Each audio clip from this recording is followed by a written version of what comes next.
Hello and welcome to the second in the series of our Inclusive Futures lectures on architecture and philosophy. Following on from Sanford Quinto yesterday, I'm absolutely delighted to be able to welcome Manuel DeLanda today. If you will indulge me, I'd like to give perhaps a slightly longer introduction than I would normally do, because I think that even though Manuel needs no introduction, he really deserves an introduction. Manuel is somebody who's had a vast impact on architects around the world. He's been teaching in New York and on the East Coast, but also elsewhere at the European Graduate School, at USC, at SciArc, and so on over the years, and has an enormous impact on a whole generation of architects. If you look around the world, some of the most prominent people at the moment, people like Lisa Andrzejczyk, Roland Snooks, Behnaz Farahi, and many others were taught by Manuel DeLanda. But maybe I can give a very personal perspective on these things. I was educated in Cambridge in the 1980s, in what is, I think, probably now I realize was the height of postmodernism. Although we were critical of postmodernism in architecture, nonetheless, the agenda that was going on then, which was largely informed by phenomenology, by the work of people like Martin Heidegger and so on, was all about representational discourse, about symbolism and all these things. If we dealt with the question about materialism at all, it was about the poetics of material. It wasn't about material behavior.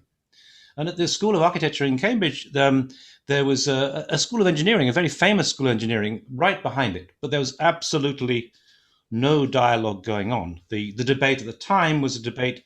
All the intellectual work was going into areas that, shall we say, like architectural history and theory in a very historicized way. It was figures like Kenneth Frampton and Tony Vidler and Joseph Rickwerk and so on who were holding sway.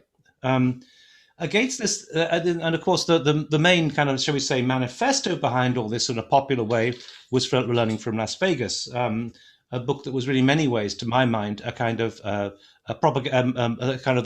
Bible, shall we say, of postmodernism. It was against this backdrop. I mean, a backdrop that wasn't without theory. There was plenty of theory going on at the time, but it was all of a certain type, a representational discourse of theory.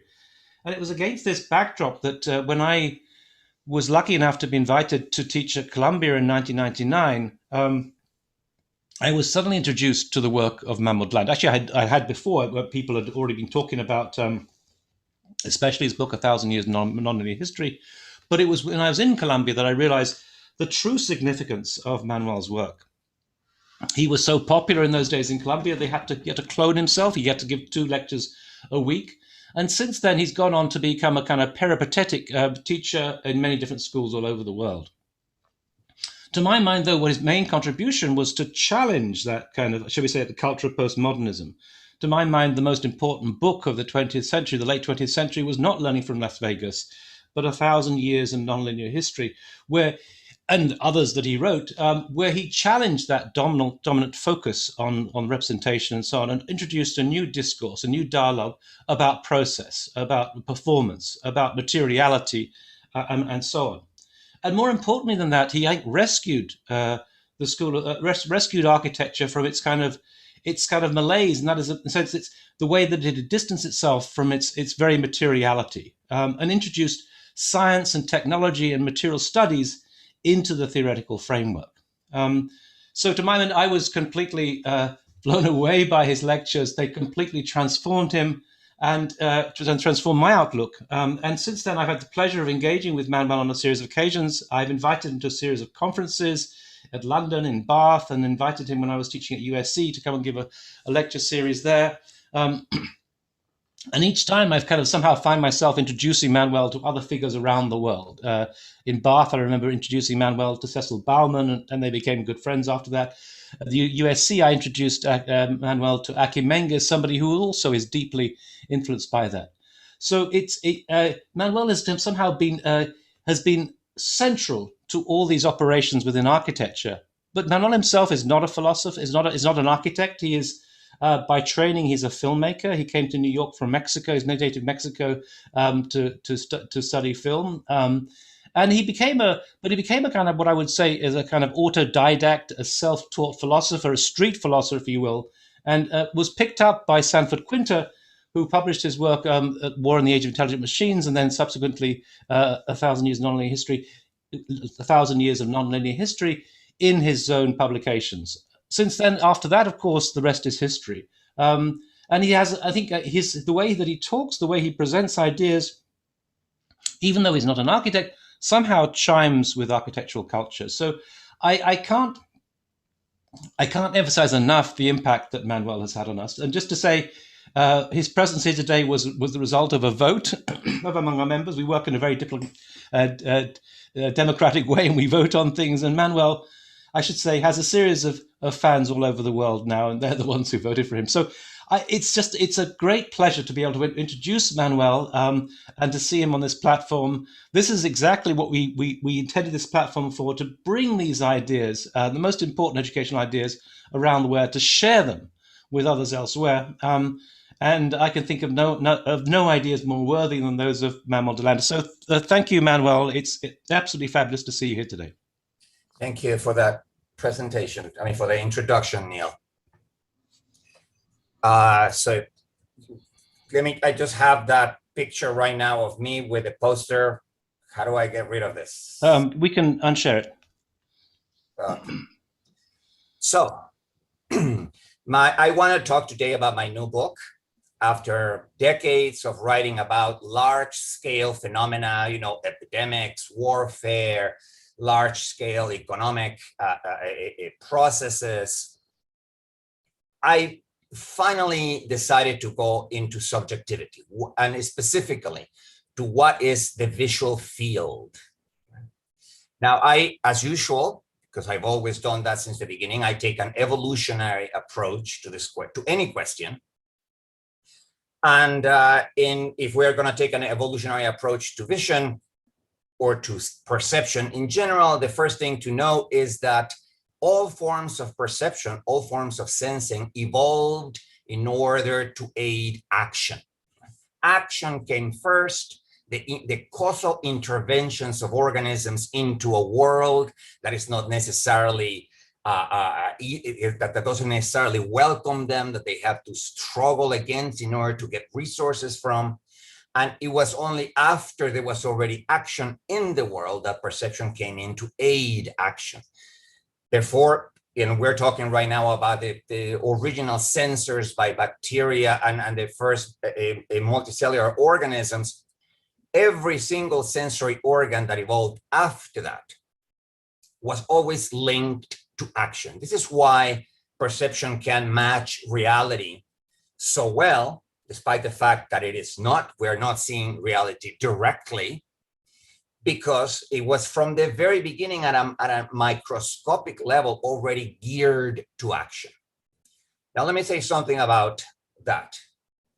I'm a materialist philosopher, and any coherent materialist has to be a realist. There is no way of being a materialist without being a realist, without believing that there's a material world that exists independently of our minds. Now, if you believe in evolution, if you use evolution, you have to believe that, because it doesn't matter whether you disagree with Darwin in this or another detail, whether natural selection is the only force shaping organisms or it's also self-organization at the level of the embryo. It doesn't matter whether you disagree with the details. You have to agree that the human species is historical, that there was a time, say 6 million years ago, where there were no humans in the planet, and yet the planet was still here. It was already going around the sun. The moon was already going around it.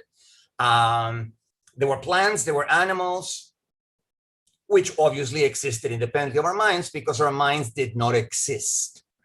So that's the first meaning of realist, right? Someone who believes that there's a world that is independent of the existence of our minds.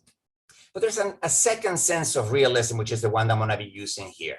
Is when something is independent, not of the existence of our minds, but of the content of our minds. I've used this approach whenever I talk about social matters, for instance, about cities, which is one of my main subjects of interest, because clearly cities would not exist if our minds did not exist.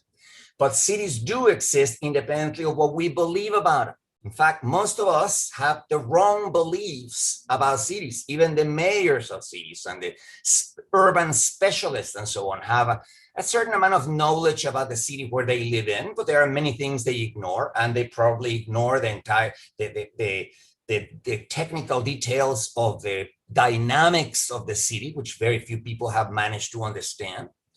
Therefore, cities are believed to be all kinds of things by the people who inhabit them, and yet the cities go on their lives independently of whether we have wrong beliefs about them. Well, the same thing can be said about the visual field.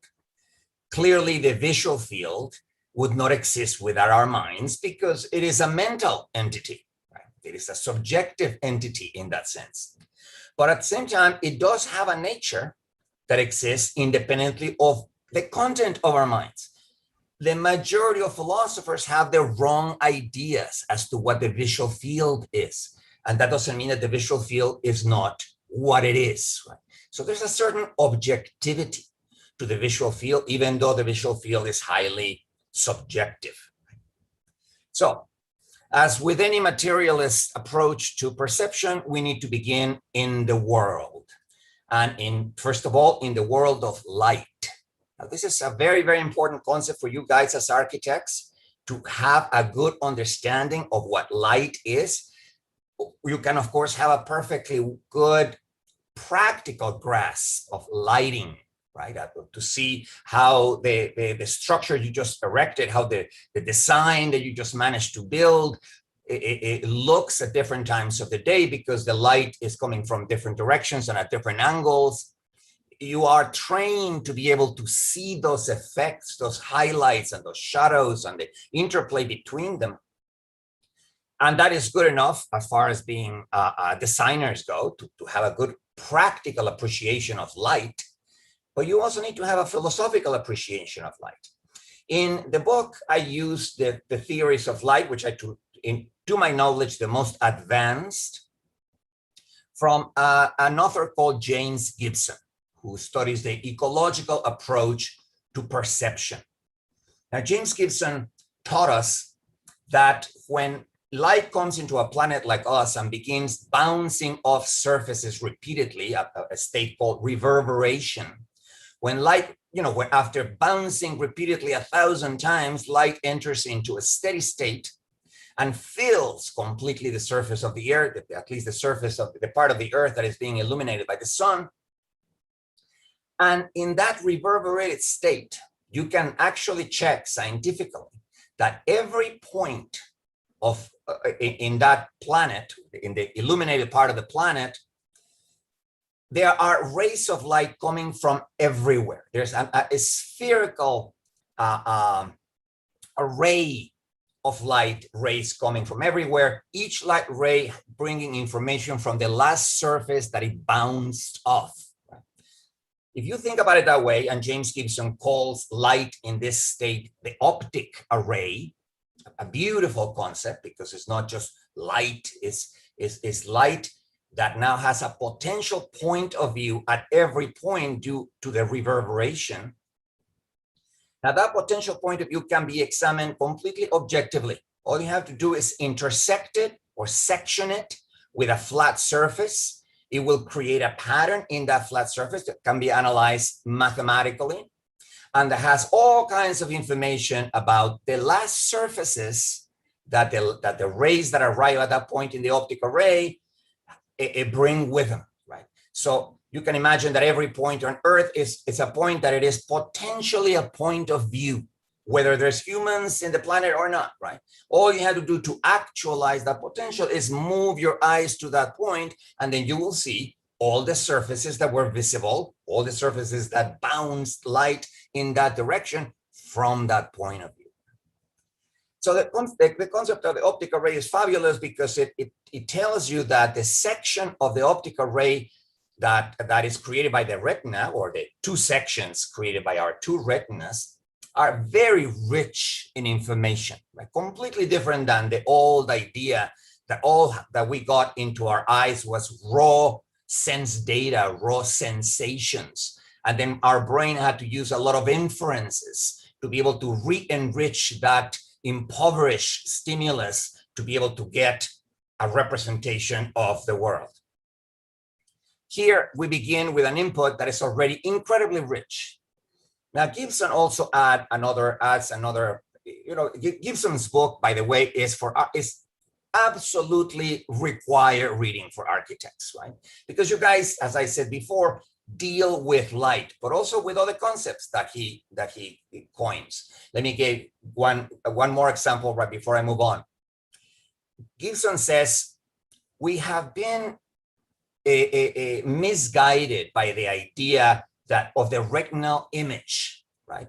We do have a retinal image. Descartes had some butcher cut the head of a cow so that he could see the retinas from behind the eyes, from inside the cow's head, but behind the eyes. And he did see that there was an image because we have a lens that focuses an image upside down. So no one's going to deny that there is such a thing as the retinal image. But focusing on that only means that you think about vision as a photograph, whereas in fact, vision is more like a movie because we are constantly moving around. We're either moving our heads around, moving our eyes around, moving our bodies around. And when you move, you don't have a retinal image. You have what is called optic flow, right? You have a succession of images, but from which your brain can extract all kinds of information about movement. For instance, you can approach things, and as you approach them, the objects on the side start leaving your field. As you walk towards something, the objects on the side start leaving your field of view on the side.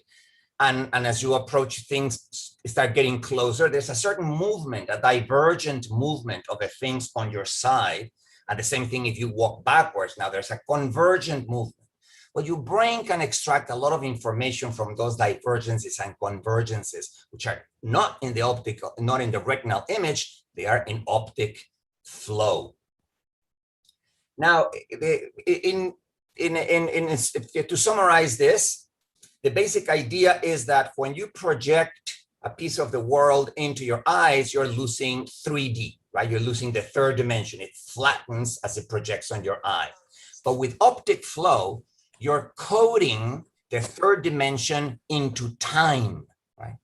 This is perhaps best understood using the example of motion parallax.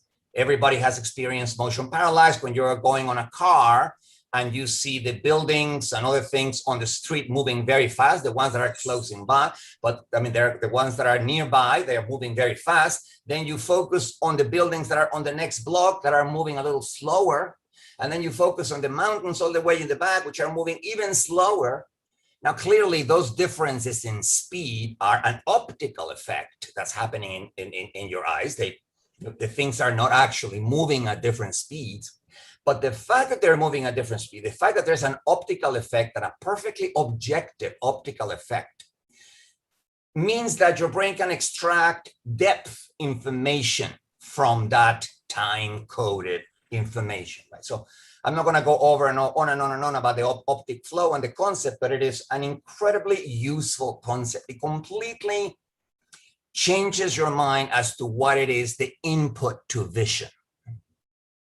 Now, another aspect of the world is the relatively that impinged on evolution, because obviously the existence of the optic array, the existence of optic flow were two of the factors that guided the evolution of eyes in general, not only human eyes, but the eyes of many mammals, of many reptiles, of octopuses, and so on.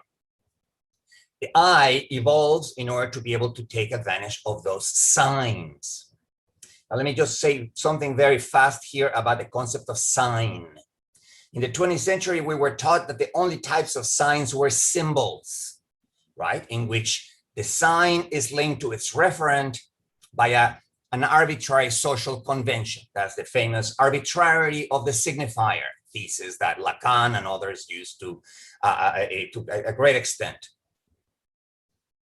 But an American philosopher from the late 19th century, his last name is Peirce, Charles Sanders Peirce, had already created a class. In fact, he invented the word semiotics, had already created a classification of signs that was much more generous and much more a much wider classification of signs. He says, yes, symbols are real, language is real, arbitrary social conventions that link some arbitrary sound with a content are real. But there are at least two other types of signs. One is what he calls an index or an indicator, the perfect example of which is the signs tracked by a tracker when he is tracking a particular prey, right? The footprints of the prey, the distance between the footprints, the little pieces of hair that got caught in the bark of a tree, the broken branches that it left as it walked through a particular route. A good tracker knows how to read those signs. They know that they are indications, not symbols, indications that that animal was there. And if with a little more experience, you can even say when it was there. Right? They're called indicators because they are linked by a cause and effect relationship to the referent. The perfect example is, of course, smoke indicates fire. Right? Doesn't always indicate fire. There is not a constant relationship between the two, but there is plenty of times where it does indicate fire. Medical symptoms are also indicators.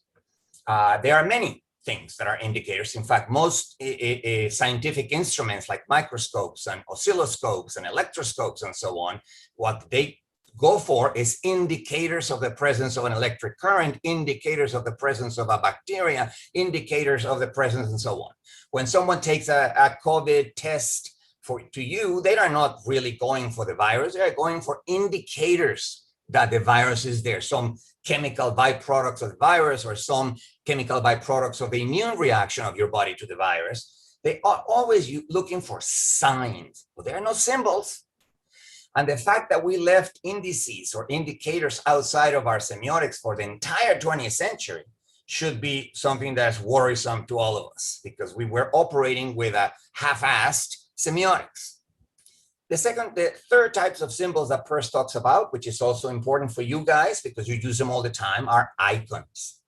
Icons stand for the reference by having a one-to-one mapping into that referent. Now, the term icon typically signifies something visual, but that is incorrect in technical terms. The perfect example of an icon, as a matter of fact, is an old-fashioned vinyl record.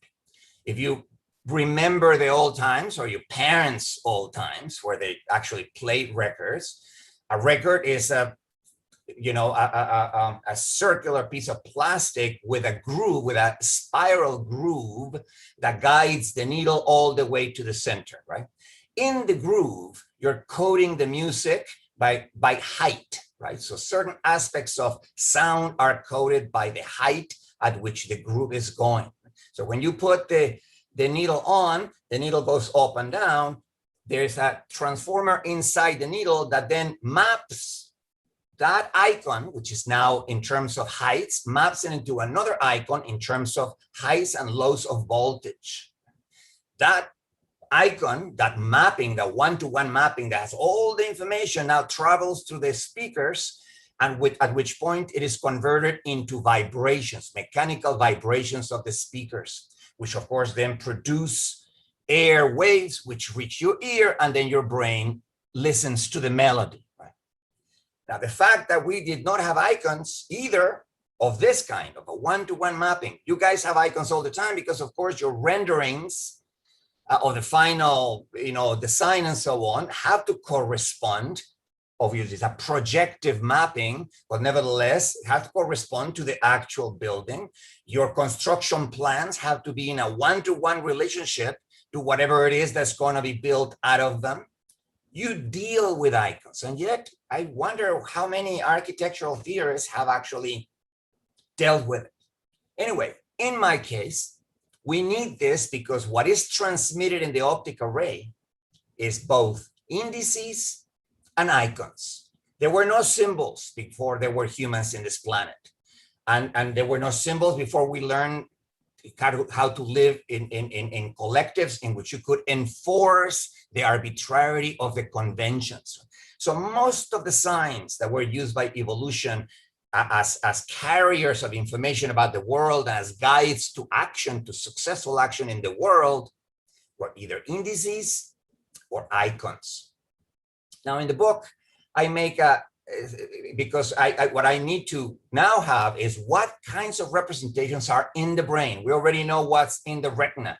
In the retina, there's a section of the optic array in motion. There's optic flow, rich in information, rich in indices of things that are happening, indices of depth, indices of imminent collision, indices of danger. And then your brain is to reconstruct from that information the visual field. How does it do it? Well, what kinds of representations does it use inside the brain? Well, in the book, I propose that the representations are a combination of indices and icons. The perfect example of the perfect example outside of the brain of that kind of hybrid sign would be a GPS map.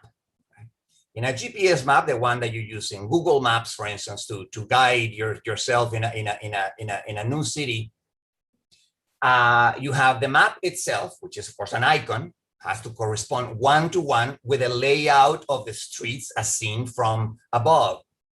But then, in addition to the icon, you also see a dot that represents you. This is where you are, and you can see the dot moving as you move. Now that's an index because it's causally related to you. You are producing, unlike the icon that was produced by Google or by whomever created the mapping software, the dot is being now caused by your actual position. If you want to, by your phone that is transmitting your position to the next cell tower, but nevertheless, it is caused by your movements. So that dot is an index.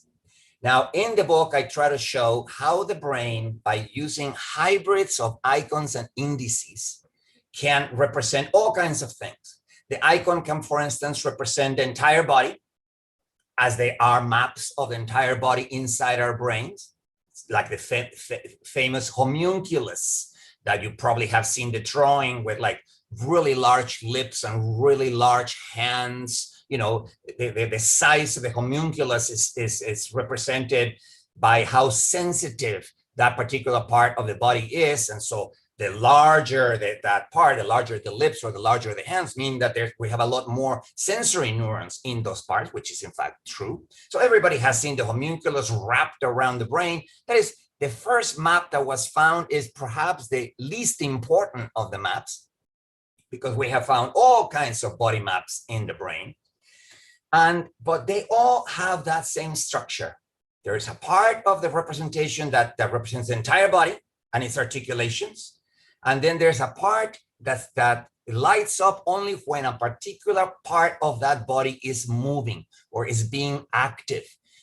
That's the indicator, right? So you have icons and indicators. There are many other uses for that combination of signs, for those hybrid signs, and I analyze each one in the book. But at this point, let me move on. Having said that, the world was full of signs, traveling in light, traveling in the air, in the form of sounds, traveling in water, before there were any eyes or ears or anything to exploit it. Evolution is opportunistic. Evolution cannot say, hey, I'm going to develop these eyes, I'm going to develop these ears, because in the future, we're going to need them. You cannot do that. It takes advantage of what is there now. So the signs had to be there. The world had to be filled with signs. And that is what the optic array, at least for visual signs, is. Now, the second chapter, that's roughly the first chapter of the book. I needed to start, as I said, in the world. The second chapter is about the role played by the rest of the body, not just the head with the eyes, but your entire body. Because remember that my main thesis is that perception evolved for action. So you need to have the entire body that intervenes in reality by hammering, by cutting, by avoiding danger, by searching for and seeking opportunities, which you do with your entire body. And so I wanted in that chapter to concentrate on the idea of what role plays embodiment, since I was not going to consider disembodied subjects, which is ridiculous. and of course, this is not a new idea. Merleau-Ponty had already pointed this out a long time ago. The importance of embodiment, and many of his followers, including Varela and Thompson, continue to carry on the idea of embodiment, but they do it in a way that goes against, that for instance, goes against evolutionary science. So I needed an idea that could be coherent with the rest of the ideas of the book. And one particular example, one particular clinical example caught my attention. This was a blind guy, a congenitally blind guy, so someone who had never seen anything, who had never had any vision whatsoever, who was given this apparatus to test and see if he could get some kind of vision. The apparatus consisted on, it was a rectangular array of pins, of little metal pins that could vibrate at different speeds, or that we could stick in and stick out at different heights. It was an icon. It was it was an icon of a black and white video camera. In other words, you have the black and white camera, you have the frame. At every point there's a pixel. That pixel is a particular shade of gray, white, black, or a shade of gray in between. Now you map each one of those pixels into each one of the pins, and you make the vibration of the pin or the height of the pin depend on the level of black or white in the pixel. So you're creating an icon, right? The camera itself is creating an icon, but now you're creating an icon that is not a visual icon. It is a mechanical icon in the set of pins. Then they took that rectangular array and put it in his back. At first, all he felt was tinglings. What else are you going to feel, right? I mean, those pins are going up and down. Someone else is moving the camera, so the camera has has a kind of optic flow to it, and the subject didn't really quite experience anything, certainly nothing visual. But with time, the transformation began to happen. Right? Suddenly, he was actually able to see not only objects in front of him, not see because they didn't have color or didn't have texture, right? All they had was the geometry. All they had was whatever had been captured by the video camera. But nevertheless, he managed, for instance, to see some very important relations that are also part of Gibson's ideas about optic flow. Occlusion relations, right? When you are in a certain point of view, certain things are in front of you, which are blocking what is behind you. But if you move, you now see this one revealing the other, or this one hiding the other. Occlusion relationships are another cue to depth, because typically things that are in front of us or that are closer to us occlude or hide things that are behind it. And the events that occur at the occluding edge, the revealings or the concealings, are also events in time that capture three-dimensional information, incredibly useful for your brain. This guy, the blind guy, was able to see occlusion relations. The most important part of it all, though, is this. If the camera that got the actual visual input was being moved by somebody else, the transition from tingling to a kind of tactile vision did not occur. Only when the camera was mounted in the guy's head, so that as his head moved, the camera moved, was he able to get through that transition. In other words, his brain needed to know all the information from his neck, from his eyeballs, which is, even if you're blind, is still being transmitted to your brain, in order to relate the input of that image to your own movements, right? In order to extract the relationships between your movements and what's happening in your visual field, right? Now, in daily life, we're perfectly accustomed to that, right? We're never surprised when we turn around and we see that there was a completely other world that we were not seeing behind us. We know that there's a world behind us, but we know it because we know we can turn around.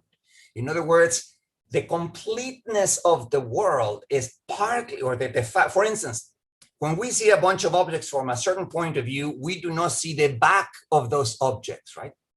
But, and yet very rarely do we see those objects as if they were paper mache sculptures that had only a surface, a front surface facing at us. In other words, we see them as completely round and finished and connected, even if we don't see the part that's behind them. The explanation for this is typically that our brains know that we could walk around the object and see the part behind, and that you can stage those simulations in your head. The experiment with the pins, which worked when the guy was able to move, or rather when the camera moved with his own movements, shows that that is pretty much true. Your brain blends information about your proprioceptive state, about the state of your muscles, the state of your bones, the state of your tendons, with the information that's arriving from the optic array.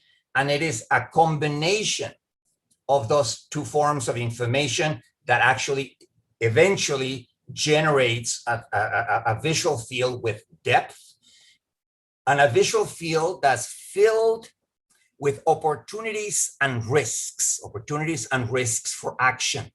This is the second great contribution by Gibson that is of incredible use for architects, is the concept of an affordance. Now, let me define an affordance. An affordance is the opportunities and risks that an object or a set of objects or some surface layouts in the environment affords you. Now, since that is a circular definition, because I'm saying affordance, affords you, let me say it again. An affordance is the opportunities and risks that surface layouts in the environment supply you with or provide you with, right? That would be an affordance. So let me give you examples. Imagine that this is a horizontal surface, and then there's a cliff, which is another vertical surface. So it's just a surface layout, a horizontal surface on top of which the animal is walking, and then a vertical drop, which clearly announces danger. It cries out danger, right? It says, I afford you death. So any animal, the moment it reaches the edge of a cliff, looks down, and its brain understands this affords me falling down and dying, right? This affords me danger, avoid it. Some of those affordances are already hardwired into our brain. If you take, there is an experiment called the visual cliff, which is basically just a thick surface of acrylic, completely transparent, suspended between two tables. And then you try to get the kitten, like a little cat, to walk from the table, which seems solid, into the acrylic that seems like it's a cliff, although it is not a cliff. And the kitten is going to say, hey, I don't want to go into the cliff. In other words, it sees the danger even though there is no danger. The same thing with certain toddlers before they learn to speak. So this is not a symbolic or a conceptual thing. It's not a matter of having the concept of a cliff, right? It's a matter of your perception having evolved directly in connection with action, and action having evolved directly to take advantage of or to avoid the opportunities or the risks that the environment supplies you with. Let me give you one last example of this. Imagine a rabbit running away from a fox, and desperately looking for a place to hide because it knows that the fox affords it death, and then sees a hole of the right size on the side of a mountain. That hole is also just a surface layout.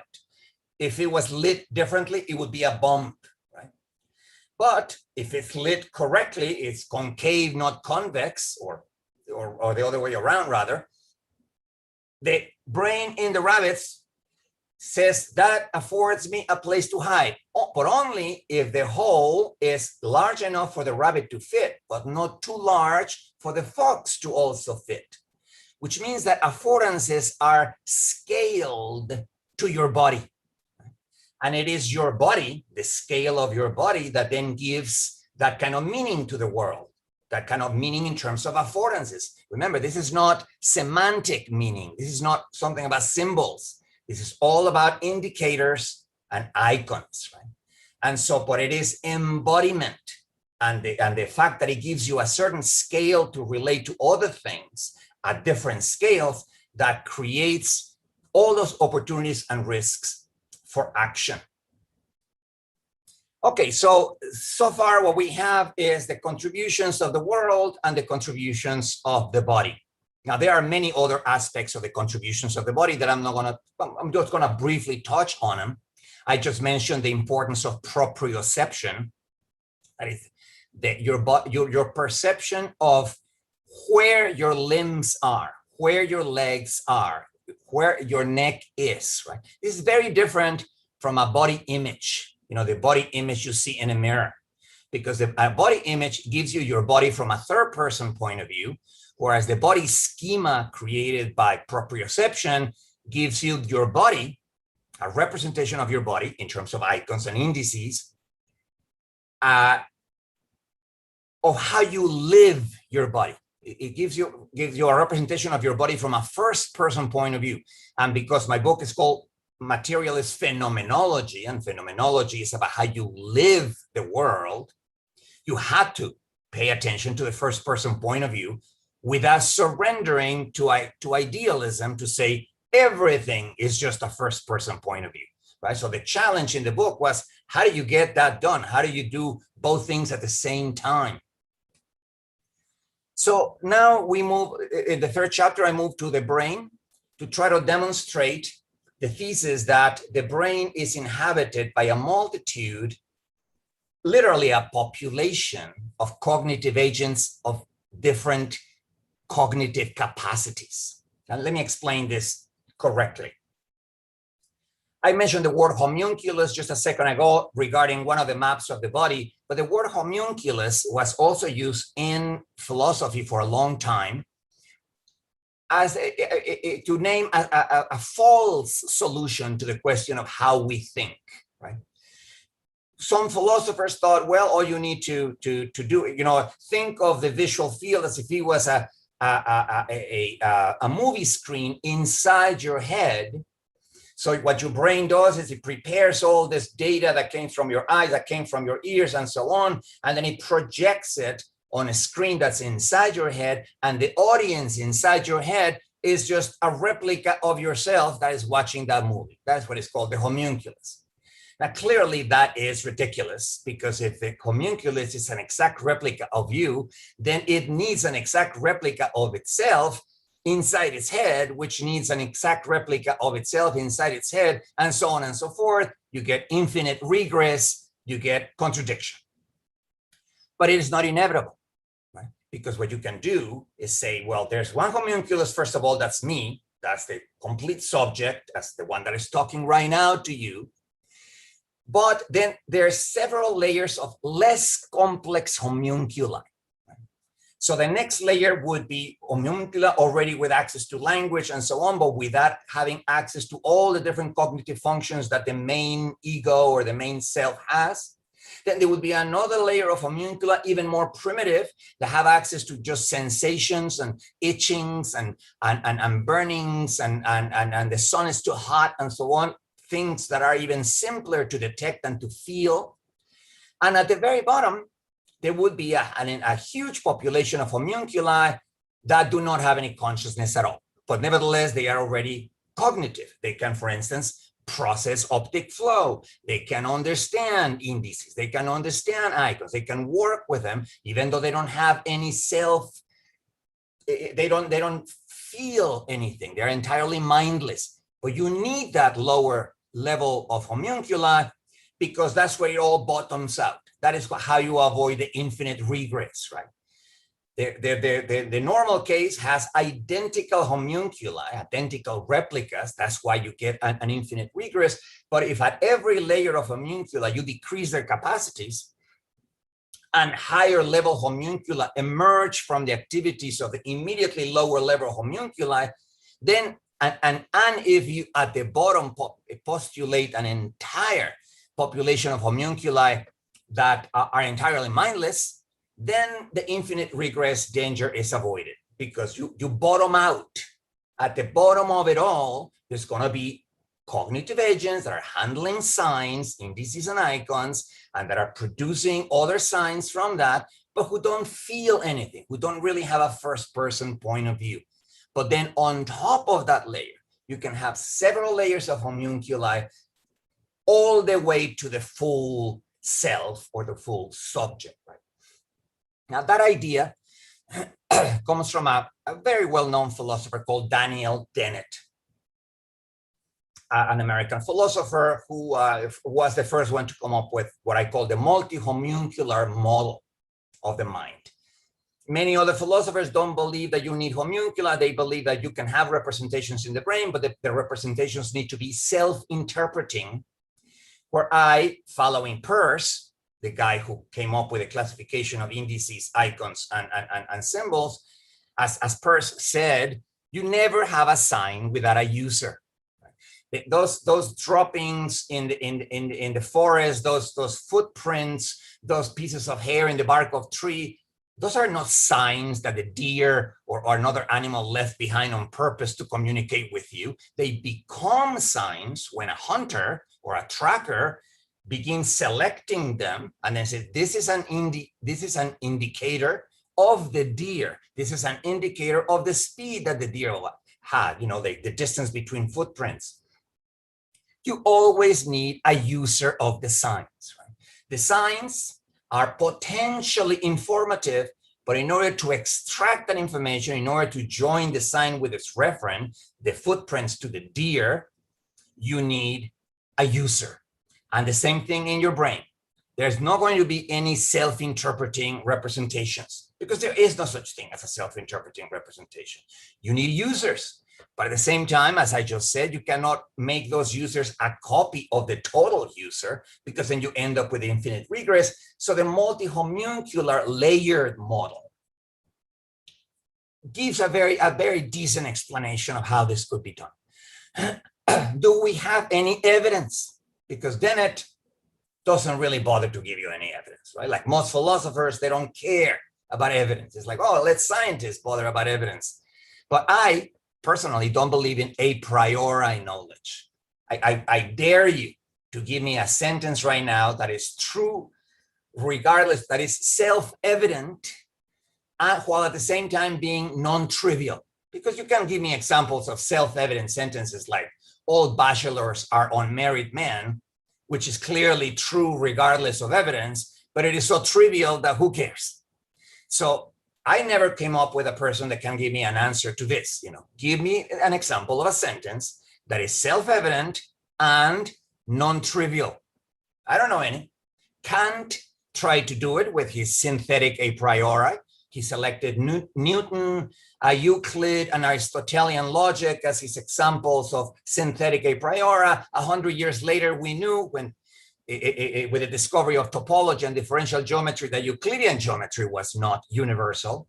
Then we came relativity and quantum physics, which taught us that Newtonian physics is not universal. Then came all the logics invented at the end of the 19th century and all the logics on which computer software is based, which shows us that the Aristotelian logic was not self-evident. And 100 years later, after Kant, the synthetic a priori was dead. But for most of the 20th century, many philosophers continued to believe in it because that is what philosophers do. If you force them to give you evidence for things, now they have to leave their armchair and they have to actually walk out and see things, and they hate to do that. I personally, partly because I never got training as a professional philosopher and I never became part of that community, have always refused to believe in anything a priori, right? So I need evidence for everything. Then it doesn't give you evidence for the multi-homuncular model.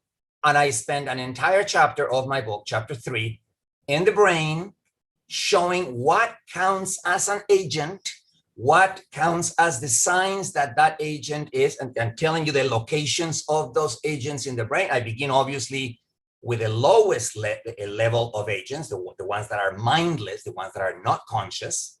but that nevertheless already process signs, and process signs thinking about their content. This is a very important distinction. Ever since there have been a theory of signs, we have had a very important distinction about signs, their vehicle and their content. The vehicle of a sign is the part that interacts causally with your ears, with your eyes, and so on.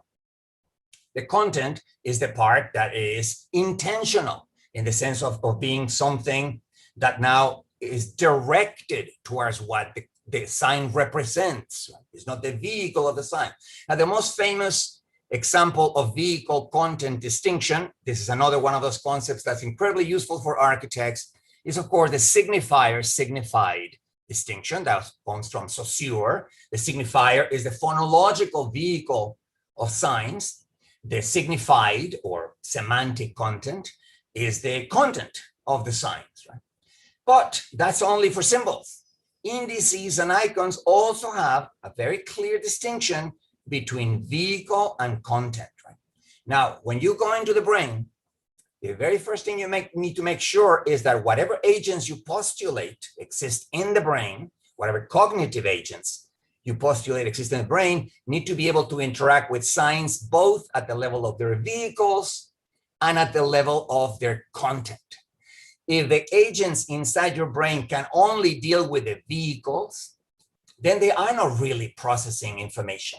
They are not really getting to the content. They are not building content, richer contents out of poorer contents. They are not building, for instance, depth out of the information about occlusion relationships and motion parallax that they got from the retina, because they are not dealing with content. So in that chapter, I make sure I went out of my way to make sure that each one of the agents that I postulate, most of them are on the visual cortex. They are called V1, V2, V3, V4, V5, V6 for reasons of, visual cortex 1, visual cortex 2. They have a specific architecture that deals with the vehicle of signs, and then they have a specific wiring necessary to extract content from those signs. So in that chapter, what I do is complement Daniel Dennett, who, as I said, did not give any evidence for his multihomuncular model. I give evidence for the multihomuncular model, right? I mean, at the end of that chapter, you know that even though it is not proven beyond doubt that we, in fact, are populated by cognitive agents without any consciousness as the basic level of processing of visual information, it is very likely that we are, in fact, doing that because of all the evidence that I give you in that chapter. I cannot really, unfortunately, go into the neural basis of all of this, but I can tell you that they work very roughly, but like neural nets. Now, neural nets, for a while, they were like a mystery. Today, we know that Google, that the software that Google and Facebook use to extract patterns, to extract indices and icons from all the user data that they have, are neural nets. That is when people began to think, oh, so neural nets are not just some other form of artificial intelligence that I had not heard about. They are real. Well, but they are real because Google and Facebook are using them to extract that data, right? At that point, it dawned on everybody that you cannot ignore neural nets anymore. Let me show you how neural nets work very fast. A neural net uses no symbolic representations whatsoever. Remember that a normal artificial intelligence program, what is called symbolic artificial intelligence, uses symbols and uses logic, which is a way of operating on symbols. And they were very, very happy with that approach because in the 20th century, everybody was in love with symbols. Everybody was completely, language was everything for everybody. They forgot about all the types of signs. They forgot about all the types of activities. And so neural nets were for a while someone for a specialist to know about. Because in a neural net, there is not a single symbol. There are indices and there are icons, but there are no symbols and there are no logic. You're not processing anything. You train a neural net in the exact same way in which you would train a dog to catch a frisbee. You don't talk to the dog and try to explain to him what a trajectory is and how he has to open the mouth before and then try to make his path converge with the path of the frisbee and then close the mouth to catch it. And you don't really spend a lot of time talking to the dog about this. You throw the frisbee and then train the dog to catch it. After several times, the dog will learn how to catch it. Well, the same thing with neural nets. If you want him to recognize faces, for instance, you first train him. Before you start using the neural net, you first train him with a large number of photographs of faces and a large number of photographs of non-faces. That is very important because the neural net doesn't know anything about faces. All it's going to know is that there are certain patterns that correspond to faces and certain patterns that correspond to non-faces. So you need to give them both. You train it. And then what happens is that the connections between the units in the neural net begin changing strength in a way that creates a pattern of strengths that in turn affects the activity of the neural net, because it's the strength with which activity is transmitted from one unit to another unit. That pattern of strengths, which results from the training, is where the knowledge is stored. So the knowledge in neural nets is more like know-how than it is like know that. Let me explain that distinction too. Knowing that is knowing symbolically. Knowing that Columbus discovered America in 1492, knowing that the hydrogen atom has a single proton in its nucleus. You know that, and then you know the content of a sentence, which is linguistic and symbolic. Knowing how is knowing how to ride a bicycle, knowing how to swim, knowing how to build a maquette, knowing how to use Maya or Rhino, knowing how. Yes, you do have to read the manual, but very few people learn how to use a 3D CAD system by reading the manual, for God's sakes. You need to use it 1,000,000 times. And then the neural nets in your head begin getting the patterns.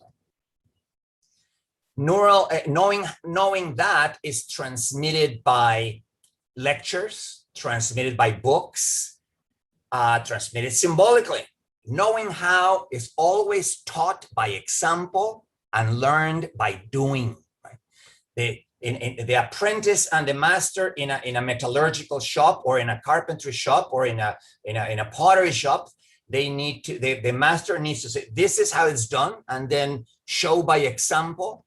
And then the disciple needs to do it and then do it again and then do it again until he or she gets it. Right?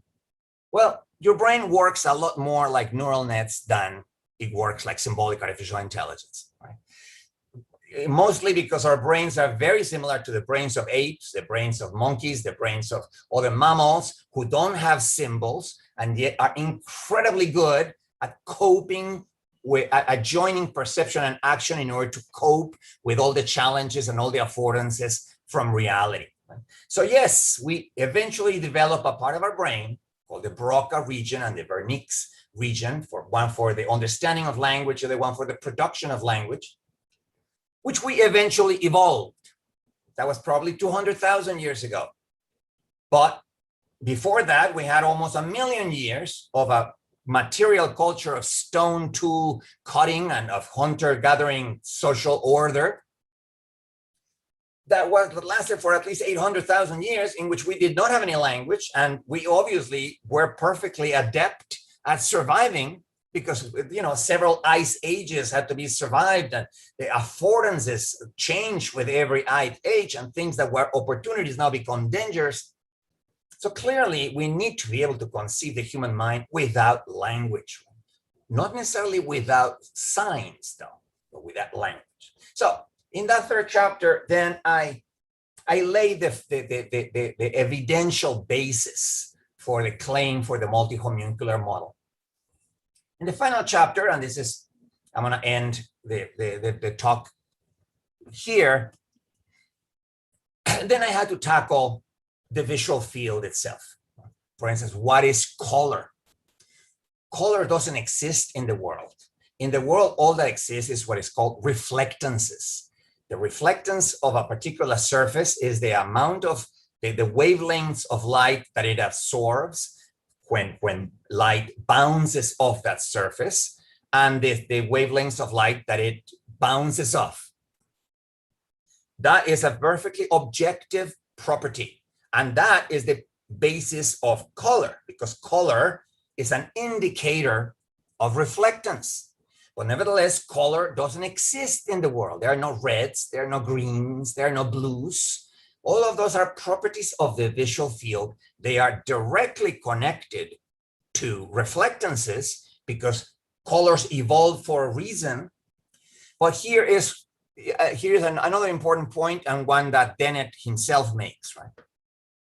Evolution is very opportunistic, as I said. And so it will take opportunity of certain things, of certain affordances, in order to create a particular line of evolution.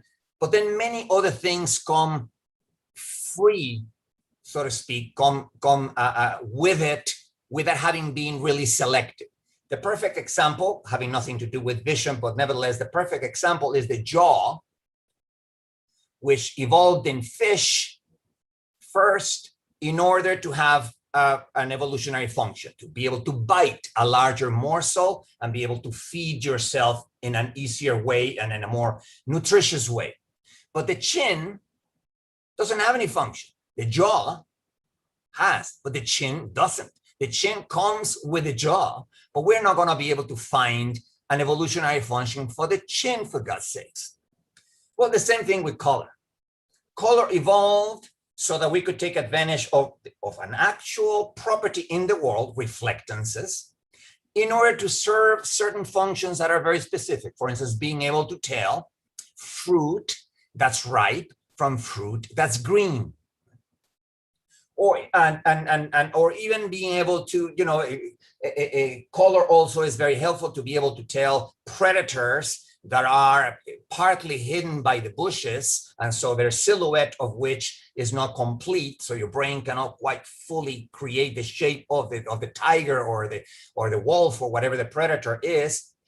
But if it is different color from the foliage, then you can immediately tell that there's a predator there. So there's a function for color, but that doesn't. But so that's the jaw.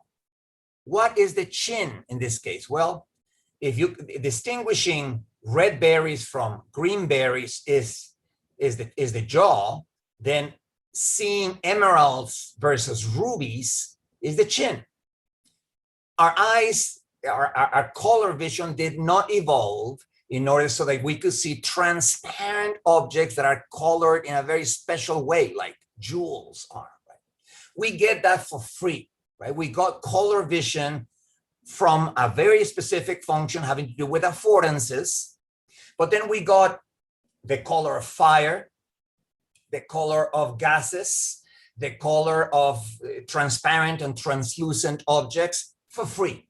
Of course, from our point of view, particularly from a point of view of artists who want to be immersed in a world of color and who do appreciate the fact that not all colors are opaque, that some are transparent, that some let some light pass through it, and that it is precisely the interplay between reflectances, transparencies, and light that gives us the amazing nature of the visual field. But a lot of it did not come, a lot of it was not selected for a particular function, but came for free. Right? Again, as artists, we're very grateful that they came for free because it gave us the richness of visual experience. So in that last chapter, what I try to do is differentiate or distinguish very clearly those properties that are in the world, like reflectances, from those properties that are properties of the visual field itself, like color. Remember, those properties are objective, color, but not objective in the sense that exist independently of our minds. They exist independently of what we think about it. There are a million theories of color. And just because you have a very different theory of color than I do, doesn't mean that you see different colors, right? That is one of those things. Remember, in the 20th century, everybody thought that the contents of the visual field are determined by language. The contents of the visual field are determined by words. So if an Eskimo has 30 words for snow and we only have one word for snow, the Eskimo would literally live in a world different than ours because he can cut out this world in 30 different ways and we can only cut it in one way. That idea that it was the number of words that you have that determines what you see has been proved false a million different times. But let me give you the most obvious example. How many word colors do you know? Now, you're artists, so you clearly know the difference between vermilion red and carmine red, and you know the differences between different cyan blue and other kinds of blue and different types of yellow. And you're artists, and perhaps you, because you're artists, you have, say, 30 words for colors. Most people have 5, right? Because they don't really know anymore. You as artists have, say, 30, 40, 50. How many colors do you see? Do you see 50 colors? You see a million different shades of color, right? So it is absurd to believe that the number of words for color determines the colors that you see. That would mean that in certain tribal areas in which you can ethnologically prove that they only have 2 words for colors, they see in black and white, or in purple and orange, or in yellow and blue, but they don't. They see colors just like we see colors, right? They just don't have any use for farther distinctions. They have a color for warm colors, reds, yellows, oranges, and then they have a word for cool colors. And they don't have any need to subdivide that into any farther categories than we do. Artists have the need to subdivide this into 100, 200, because they need to go buy Winsor and Newton of the exact same color that they were using when they were doing this particular rendering. So we have gotten finally rid of the idea that the visual field is linguistic, but that doesn't mean that it is not representational in terms of indices and icons.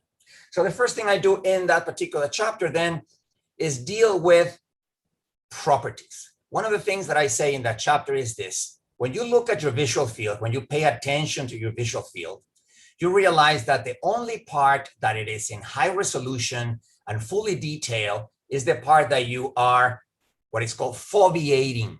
Now, the fovea is the part of the retina that has the most detectors in it, the higher density of detectors. Clearly, the more detectors there are in a particular area, the higher the resolution will be in that area. So as you move your eyes from place to place, or you move your head from place to place, the part of your visual field that falls on the fovea, that falls in the high resolution area of the fovea, will be different. But that's, if you analyze your visual field right now, you realize that that is the only part that looks in perfectly definite detail. The farther away you get from the fovea, the more you get towards your peripheral vision, the less detail you're going to see. Colors begin disappearing roughly around here. Like right now, I'm trying to see my hand right now with my peripheral vision. I don't really see the color well. It almost looks like a black and white hand to me, right? That's because your visual field is not a single thing. It's not a movie screen in which all the contents were projected at once so that one homunculus can sit in the audience and watch it, right? It is 100, 200, 300 homunculi of different degrees of complexity building it up in parallel. So a better metaphor for the visual field, and is one that comes from Dennett too, is not a movie screen in which all the contents arrive simultaneously, but a web page, say like the New York Times web page, in which without you noticing it, they are updating different parts of the page with the latest news. Some parts of the page have been there since yesterday. Other parts were updated this morning. Other parts are being updated right now as you scroll through it. That is the way the visual field is put together, right? And so for the areas in the periphery, we need cognitive agents that are very simple.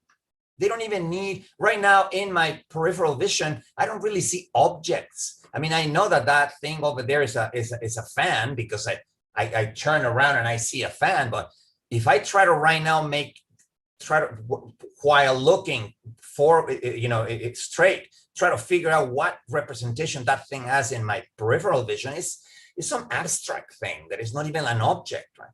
So the content of the periphery is being generated by cognitive agents with very low resolution and very low cognitive capacity, because that's all you need for that part.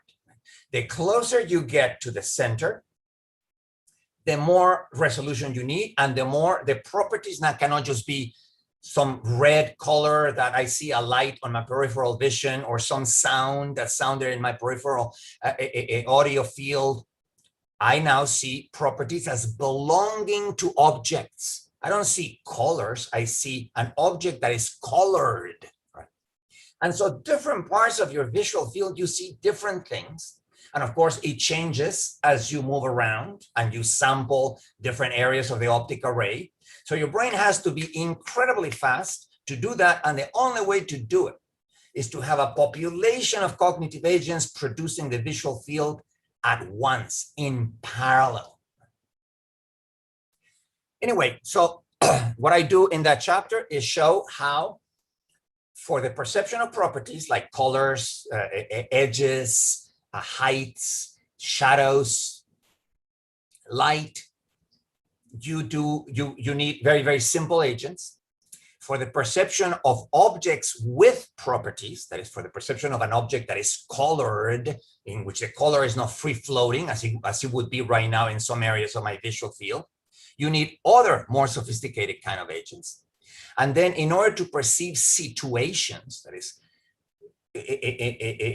events in which the objects are interacting with one another in specific ways. Objects, by the way, mean other people, or mean inanimate objects or animate objects. I'm just saying right now, entities in your visual field enter into situations. Now, monkeys and apes already can understand situations. In fact, they can understand social situations. An ape can understand, I groomed that other ape a week ago, and now he's not grooming me back. He's not taking all the insects off my fur, and therefore it owes me one. I mean, they can already think about reciprocity, so they can think of situations of, he owes me one. Now that's a step farther than just seeing objects, because now you're seeing objects in relation. And that in turn takes another kind of agent, right? Because I began with a multiplicity of layers of agents, I don't have any problem accommodating all of this. And I do try to show at the end of that chapter how all of this can come together in a visual field. But one of the most other, and before I finish, I have to mention the one thing that became the center of the whole book, even though I didn't set out to make it the center of the whole book, it just, the prominence of this concept chapter after chapter made me realize at the end that this was the key concept for it all. And that concept is attention. I don't know how many of you guys have seen that video in YouTube in which you hear a voice that says there's going to be 13 people in the shot and they are going to be bouncing a ball from one to the other. And what you are supposed to do is pay attention to the ball and count the number of times that the ball changes hands. So I, like an idiot, I'm watching the video and I'm counting. 6, 7, 13, 14, I know it. And then the video goes, yeah, but you see the guy with the gorilla suit that walked in the middle. Gorilla suit? What the hell are you talking about? They show you the video again, and there's a guy with the cheapest possible gorilla suit. I mean, the gorilla suit that should have immediately catch your attention, but it didn't, because your attention was being paid somewhere else. The energy was being spent somewhere else, so you didn't have any. And then you see that there was a gorilla. Of course, I ruined it for you guys right now, because you're going to go and you already know the gorilla, but you can test this with a friend that has never seen it, right? Show it first to him or her, and then you'll see that you don't see the gorilla. This phenomenon is called attentional blindness. And attention is particularly combined with foveation. Remember, foveation is making a particular area of your visual field fall in the high resolution area of your retina. So you have super high resolution, and then you pay attention to that super high resolution. Those two things combined, at least when it comes to visual consciousness, is the highest degree of visual consciousness. Attention is in itself a source of consciousness, a source of awareness. When you don't pay attention to things, they don't really, I mean, they are in your visual field, like the gorilla was in that particular video, but you don't notice them. You don't become aware that they are there, and therefore they are not objects in your consciousness. They are not part of a situation in your consciousness because you had not even noticed that they were there. So paying attention to things is extremely important. And attention became very, very important in my book because it supplies the index part of the hybrid signs. Remember that my hybrid signs are like a GPS map.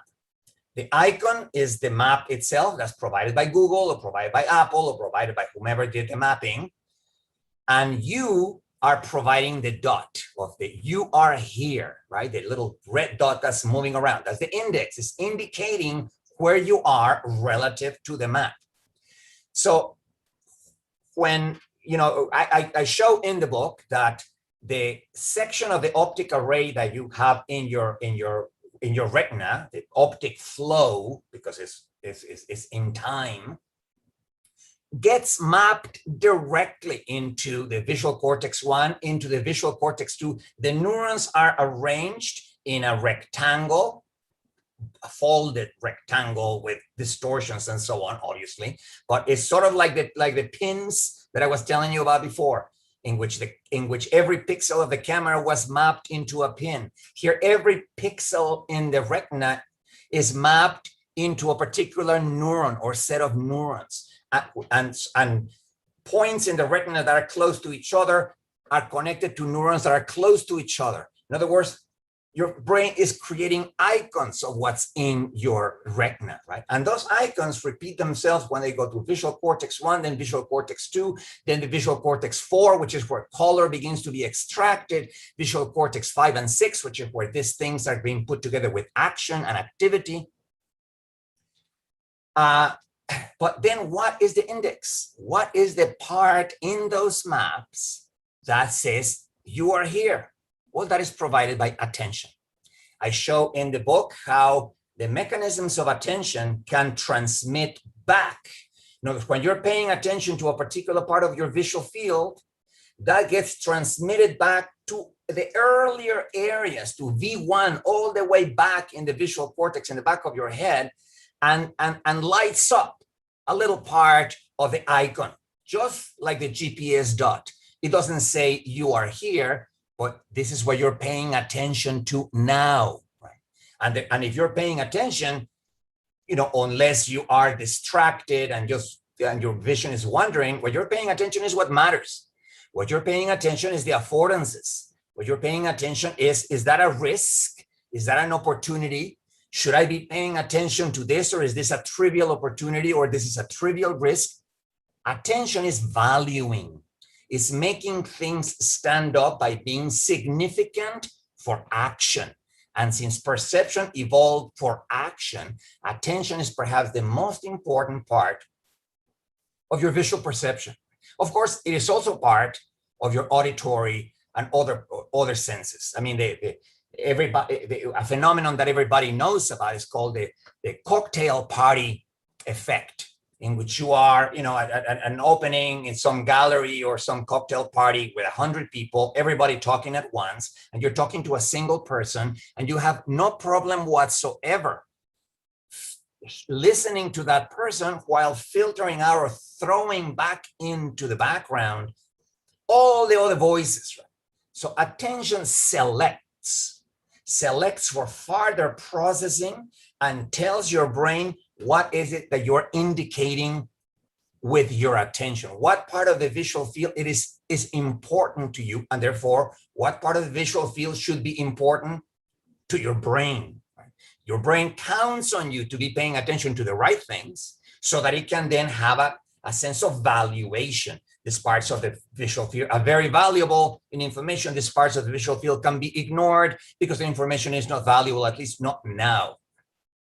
So I make a huge deal about attention in my book. And this is also something that is very important for architects, because clearly, and artists in general, because clearly learning to appreciate art learning to appreciate a futurist painting, learning to appreciate a cubist painting, learning to appreciate a surrealist painting is a matter of how you pay attention to the painting, how you move your eyes around with your attention focus, how you notice the interplays of green and red color in the shadowing that Cézanne did in a particular face. How, if you don't notice any of those things, you're not enjoying the painting. You're not really getting the painting. The painting is in your visual field, it's filling your visual field if it's a large painting.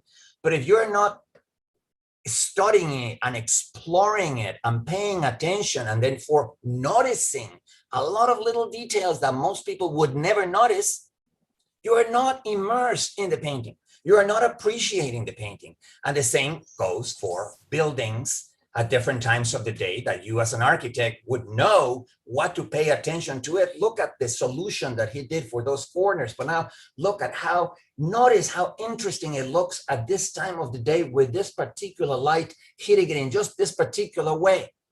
Most people would walk by and would not even see that subtle effect of a highlight with a shadow that is making that particular part of the building more voluminous.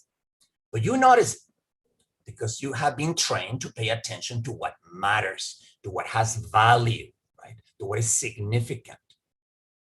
So anyway, guys, I've already run out of time here. Let me just conclude this by saying, in order to understand vision, we need to understand the world itself, because vision evolved in a pre-existing world. And for instance, the fact that we have edge detectors, to detect the edges of things in our brain very early on in the process comes from the fact that the majority of objects in planet Earth are solid. Yes, there are some liquid objects, rivers, oceans, and there are some gaseous objects, clouds, and there are some plasma objects like fire. But really the vast majority of objects, trees, grass, earth, mountains, caves, other animals are solid, not necessarily rigid, but solid. So they have edges. And it was the vast number of possible edges that created opportunities for vision. That was what evolution took advantage of in designing or in evolving a visual system based on edges and surfaces and solids. Right? So we need to take into account the world. And of course, we need to take into account the light, the reverberating light that populates our world, and how the optic array is so rich with information, and how many of those effects are not psychological, but optical. Optic flow is an optical effect.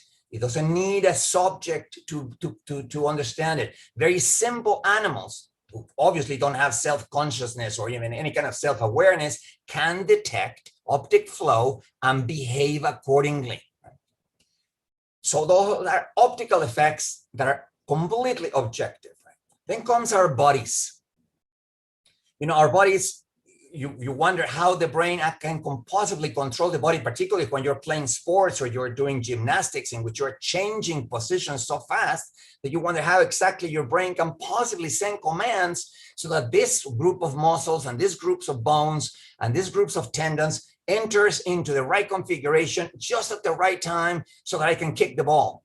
Well, the way in which your brain can do it is because your muscles, joints, and tendons self-organize. Groups of them come together spontaneously. You probably already heard of the word self-organization from my many other lectures. It is the exact same self-organization that causes the flow of water to go from steady to convective to turbulent. It is the same form of self-organization that generates morphogenesis in the world. But in this case, it is about groups of muscles, joints, and tendons that work together. So that all your brain has to do is move a parameter, like the stiffness of a particular muscle, and then the whole group gets recruited into action. Right? Now, the importance of that is not only that your brain is directly connected to your body, but that if your brain, all it needs to do to create a certain movement is move certain parameters, and the muscles and the tendons and the joints will organize themselves. That means that your brain can simulate that.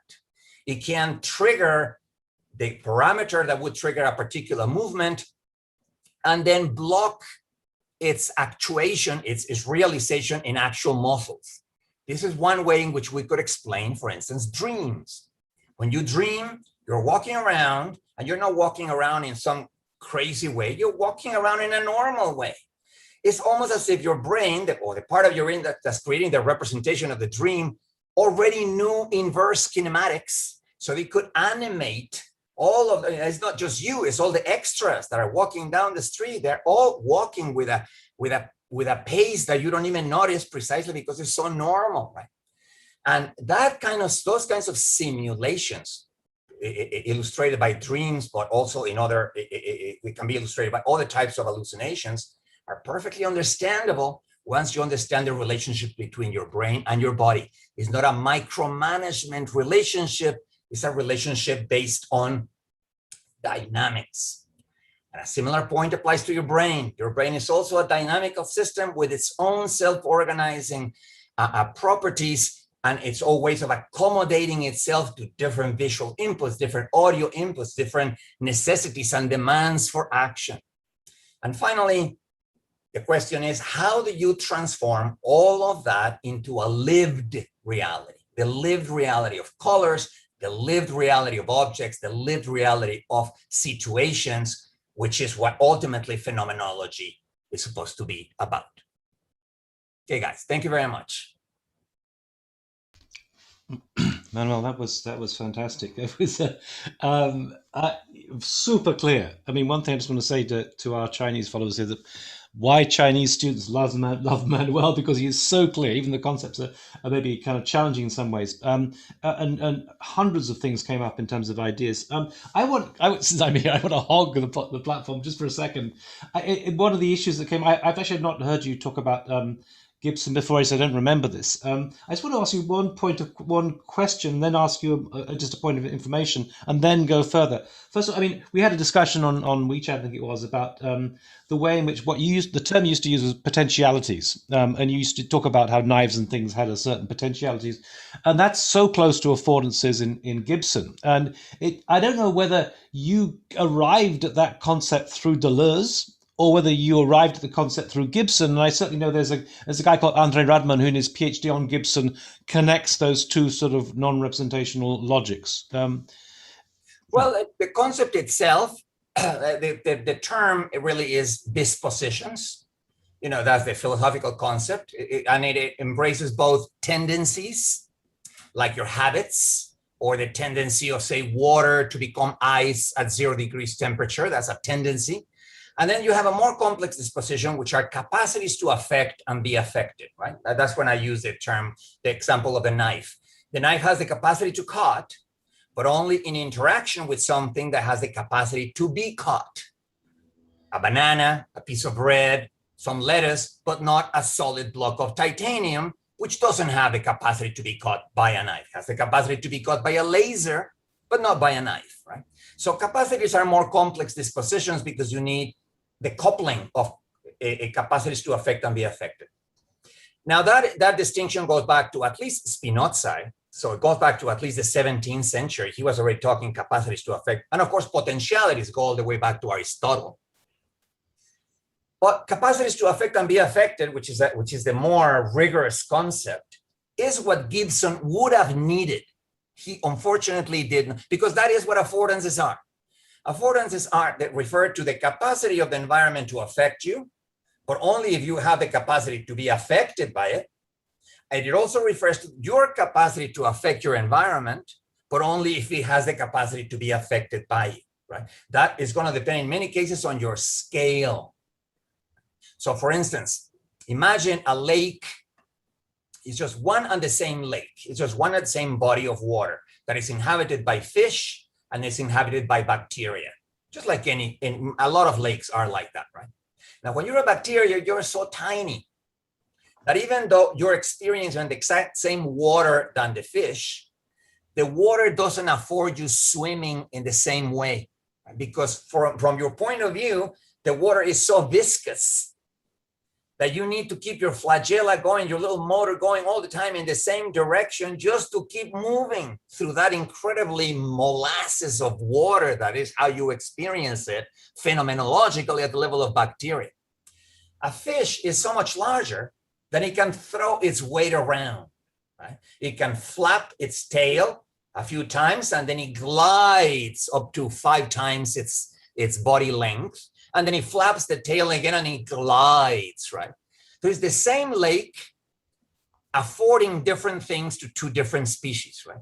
Why? Because they have different capacities to be affected by the lake, and they have different capacities to affect the lake by moving the water as they move through, right?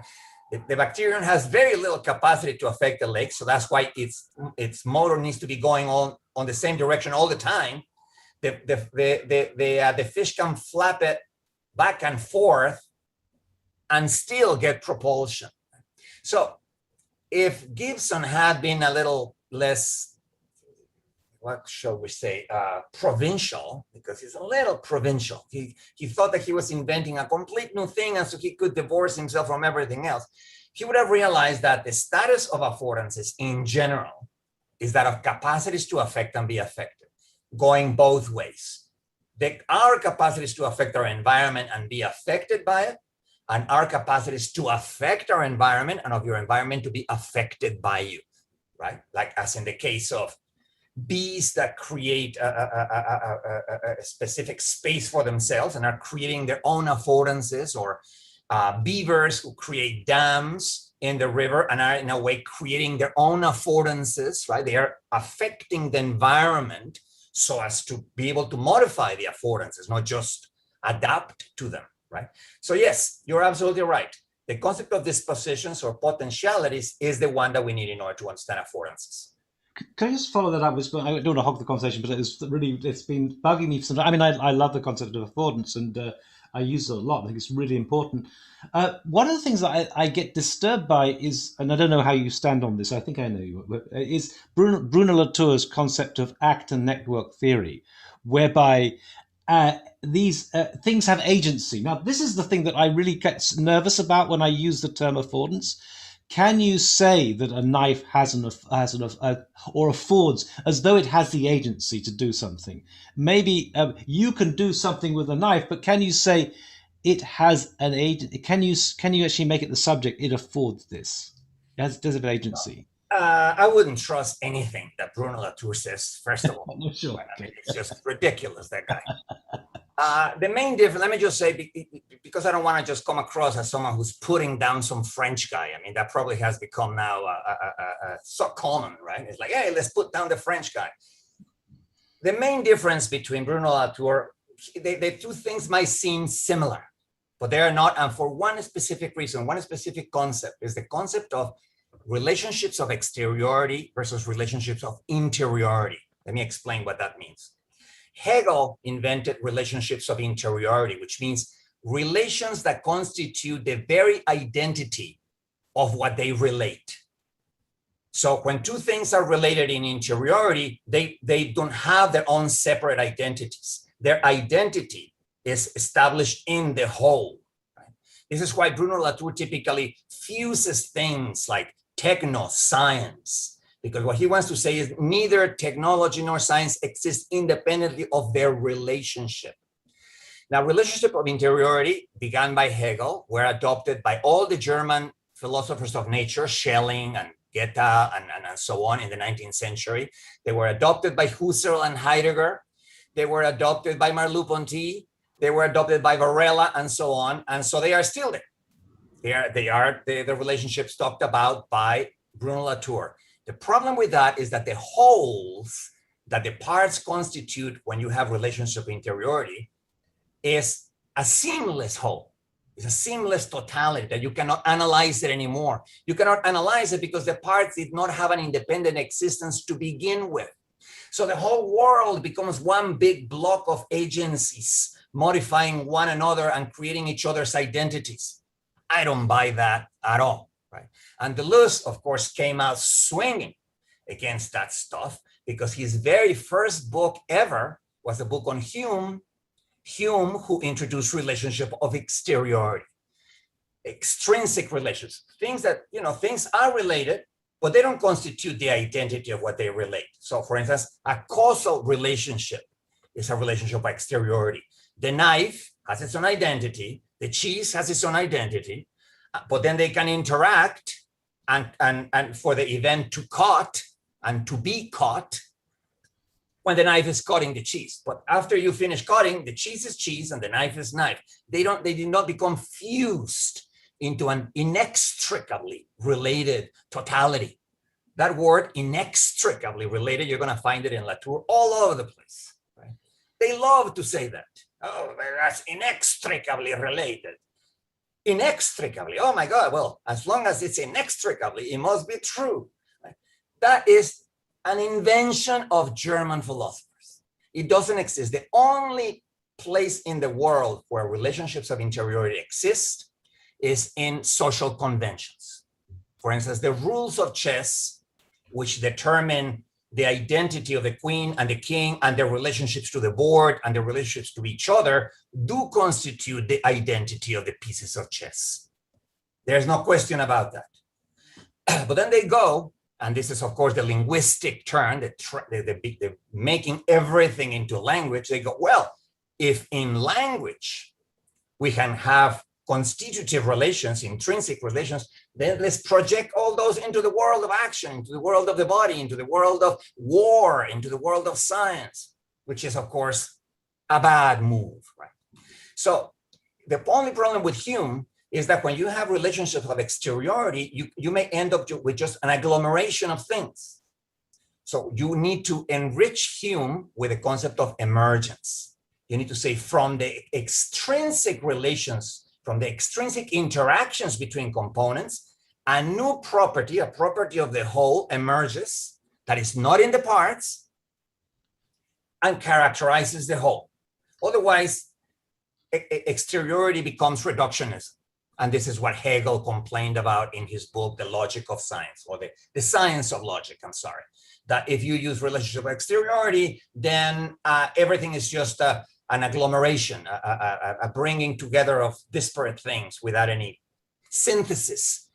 But today we know that that is not true. You can have synthesis and you can have irreducibility, while at the same time defending analyticity. In other words, an assemblage, which is the word I use to oppose to a Hegelian totality, is a whole that is irreducible because it has its own properties, but it is analyzable because the components did not fuse into the whole. They maintain their identity. Right?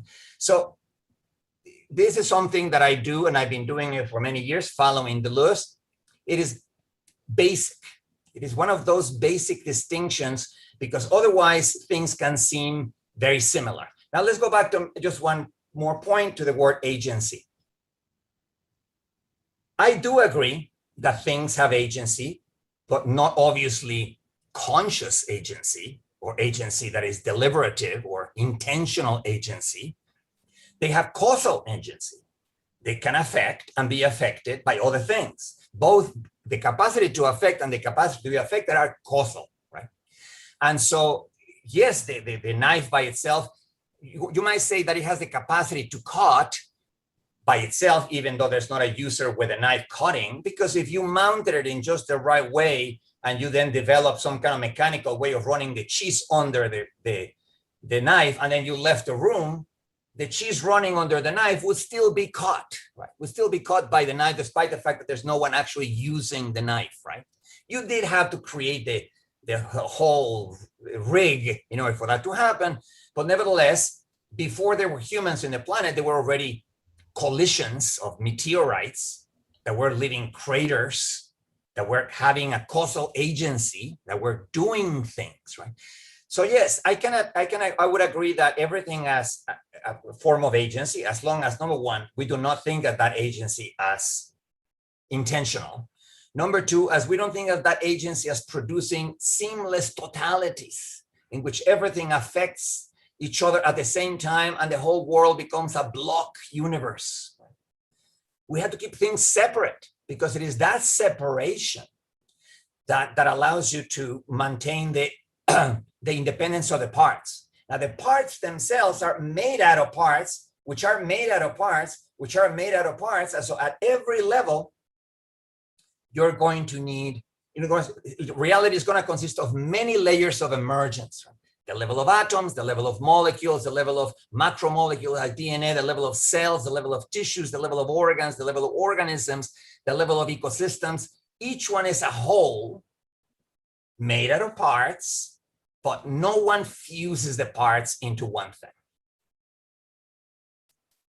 Thank you. That was a super clear answer. It was really amazing. I want to just open up the other people. I would love to ask more questions, but I mustn't. I want to introduce Marina Rodriguez das Neves, who is part of your fan club in Argentina. Marina, please go ahead. Yes, hello. Thanks, Neil. And thanks, Manuel, for the beautiful and super incredible lecture. And also thank you for all your books and all the lectures that you published in the online for us. And yes, I have 1,000 of questions and 1,000 of nonlinear questions for you, but I will just start with one, and then we can move forward to the rest of the attendances to give them a place to ask their questions. So I was thinking about this, I don't know if you watched this movie, this Antonioni movie, Blow Up, and about the idea of the zoom in and how you can discover a crime, and this idea of paying attention, which is also related with the Julio Cortázar, the Argentinian writer book, Las Babas del Diablo. And in that way, I was making some connections with what you say. And I was thinking, like, how can we think of a selection process in which paying attention will be based on a simultaneous dynamic of a spatial and temporal scale. So in that term, I wanted to ask you to which models of assembly, like mechanic processes, we can propose as non-representational reciprocities between the part of the whole, based on what you say now about this more idealistic approach to the topic. Okay, well, the idea from Antonioni's movie is, of course, very good, because, of course, when you blow up a particular part of a picture in which you could not notice the details when they were small, they were just too small for you to see the differences, and all of a sudden you blow up a certain part of the picture, that's already a selection, and that's already an amplification, so that you can now concentrate your attention in noticing the relations and the details in that particular area that was too small in the original picture for you to. And of course, we derive the notion of focusing your attention, concentrating your attention on movie and on cinematic and photographic ideas, since you do have to focus, right? And any photographer knows that you need to point the camera to the parts that you are selecting. In fact, that is what framing is all about, right? That is what creating a composition with a photograph or a movie camera is all about, because you are now selecting what's going to be in the frame, what's not going to be in the frame, and you are basically selecting what is significant, what is important, what makes a difference, right? Now, so that, which means basically that when you are paying attention to something, let me try to think of a concrete example right now, because you do create, well, I mean, I was talking about before appreciating art, and I was using paintings as my example. It can be used for anything, but let's stick to paintings. When you are enthralled by a painting, when you are hypnotized by a painting, that the rest of the gallery, the rest of the museum just gets lost. You don't even notice it anymore. You don't even hear, it has happened to me several times. And then you begin noticing the little things in the painting. You are becoming an assemblage with a painting, right? Not a Hegelian totality, because you're not being fused into the painting, into some seamless thing. You're still the painting, and you can walk away and the painting will still be hanging on there, and you can visit it tomorrow because it's still the same painting. But nevertheless, you and the painting at that moment where your attention focused and the intensity of your feelings corresponding with the intensity of your focus, and you begin noticing things that you had never noticed before, and you are deliberately rejecting any voices or anybody else in the background that's trying to distract you, because if you get distracted and you won't notice the next thing, you are definitely forming an assemblage with a painting, right? And I would claim that people who walk by the painting and just go, oh yeah, that's a futurist painting. Oh yeah, that's a surrealist painting. They are not forming an assemblage with a painting. And they are not, in fact, giving the painting its due, right? You need to really become one for a little time with the painting. And the link, the join, the thing that's linking both of you together is your attention, right? As well as the artist. Because of course you can be paying attention to a really bad painting, which really doesn't have anything to be noticed. And that's not going to work, right? I mean, there's something has to be in the painting itself, right? It has to be a Cézanne in which the shadows are given by greens and the rest of the flesh tones are given by reds. And then you notice, oh my God, I never noticed that he uses complementary colors for what should really be a darker version of the same color, but that creates this specific effect that I'm noticing right now. It is at that point that you really are consuming the painting the way it is supposed to be, right?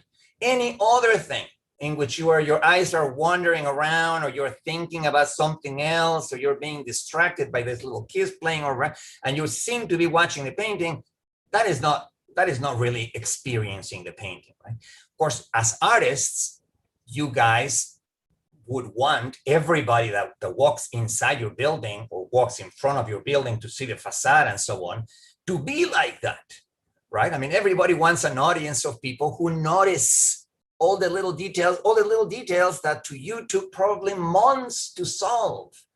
And now people just walk by without paying attention, and you're going, oh my God, I did all this for these idiots.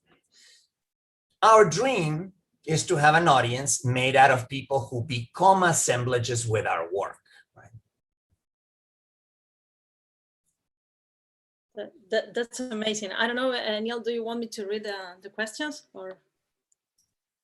Sorry, yes, maybe I think Victoria has a question and she's able to, can we unmute Victoria? I know that Naz also has one. Yes, hi. Unfortunately, I can't share my video, but that's okay. I will ask my question. So I was just wondering if we could build upon Gibson's theory of perception and correlate it with machine perception. So organismic perception is fitted to the time scale of the environment and really matches the virtual action capacities of the specific organismic environment connection.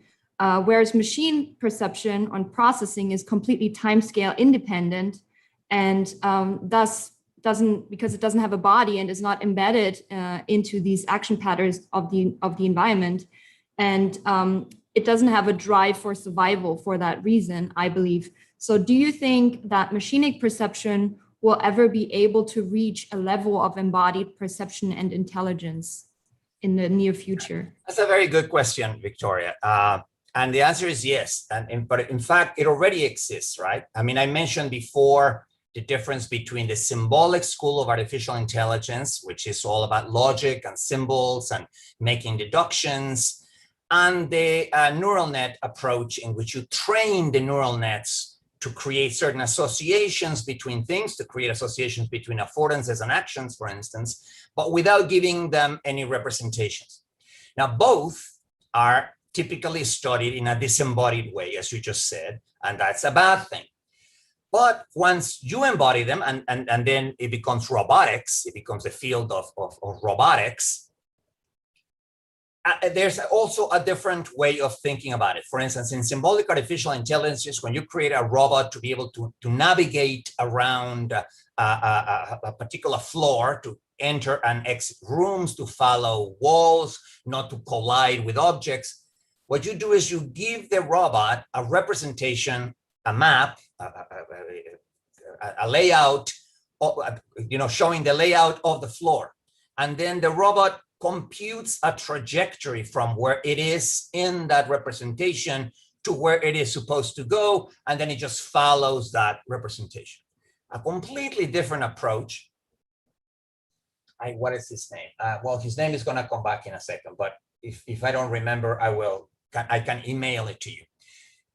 Rodney Brooks. Rodney Brooks is an MIT artificial intelligence person who completely said, forget about symbols and forget about putting maps and representations that were done by the trainer, not by the robot itself. Let's have robots learn by being embodied and by trying things. Like let's let robots learn that a solid wall affords them an obstacle by literally bumping against the wall several times. Once you bump against the wall several times, you go, oh, that's solid. That affords me an obstacle without having to have the concept of affordance, right? You learn by doing, right? So in Rodney Brooks' approach, he builds his robots, instead of giving them a very powerful central processing unit with a bunch of software and everything centralized, he builds his robots made out of parts, each one of which thinks independently, and they communicate with one another only indirectly. No one gives commands. No one says, now, okay, now I figure out the way in which we're going to go to the other room. So now walk to the left 4 feet and then go to the, no one gives that, right? Each one of the modules has been trained in an actual environment because it's embodied and they move around.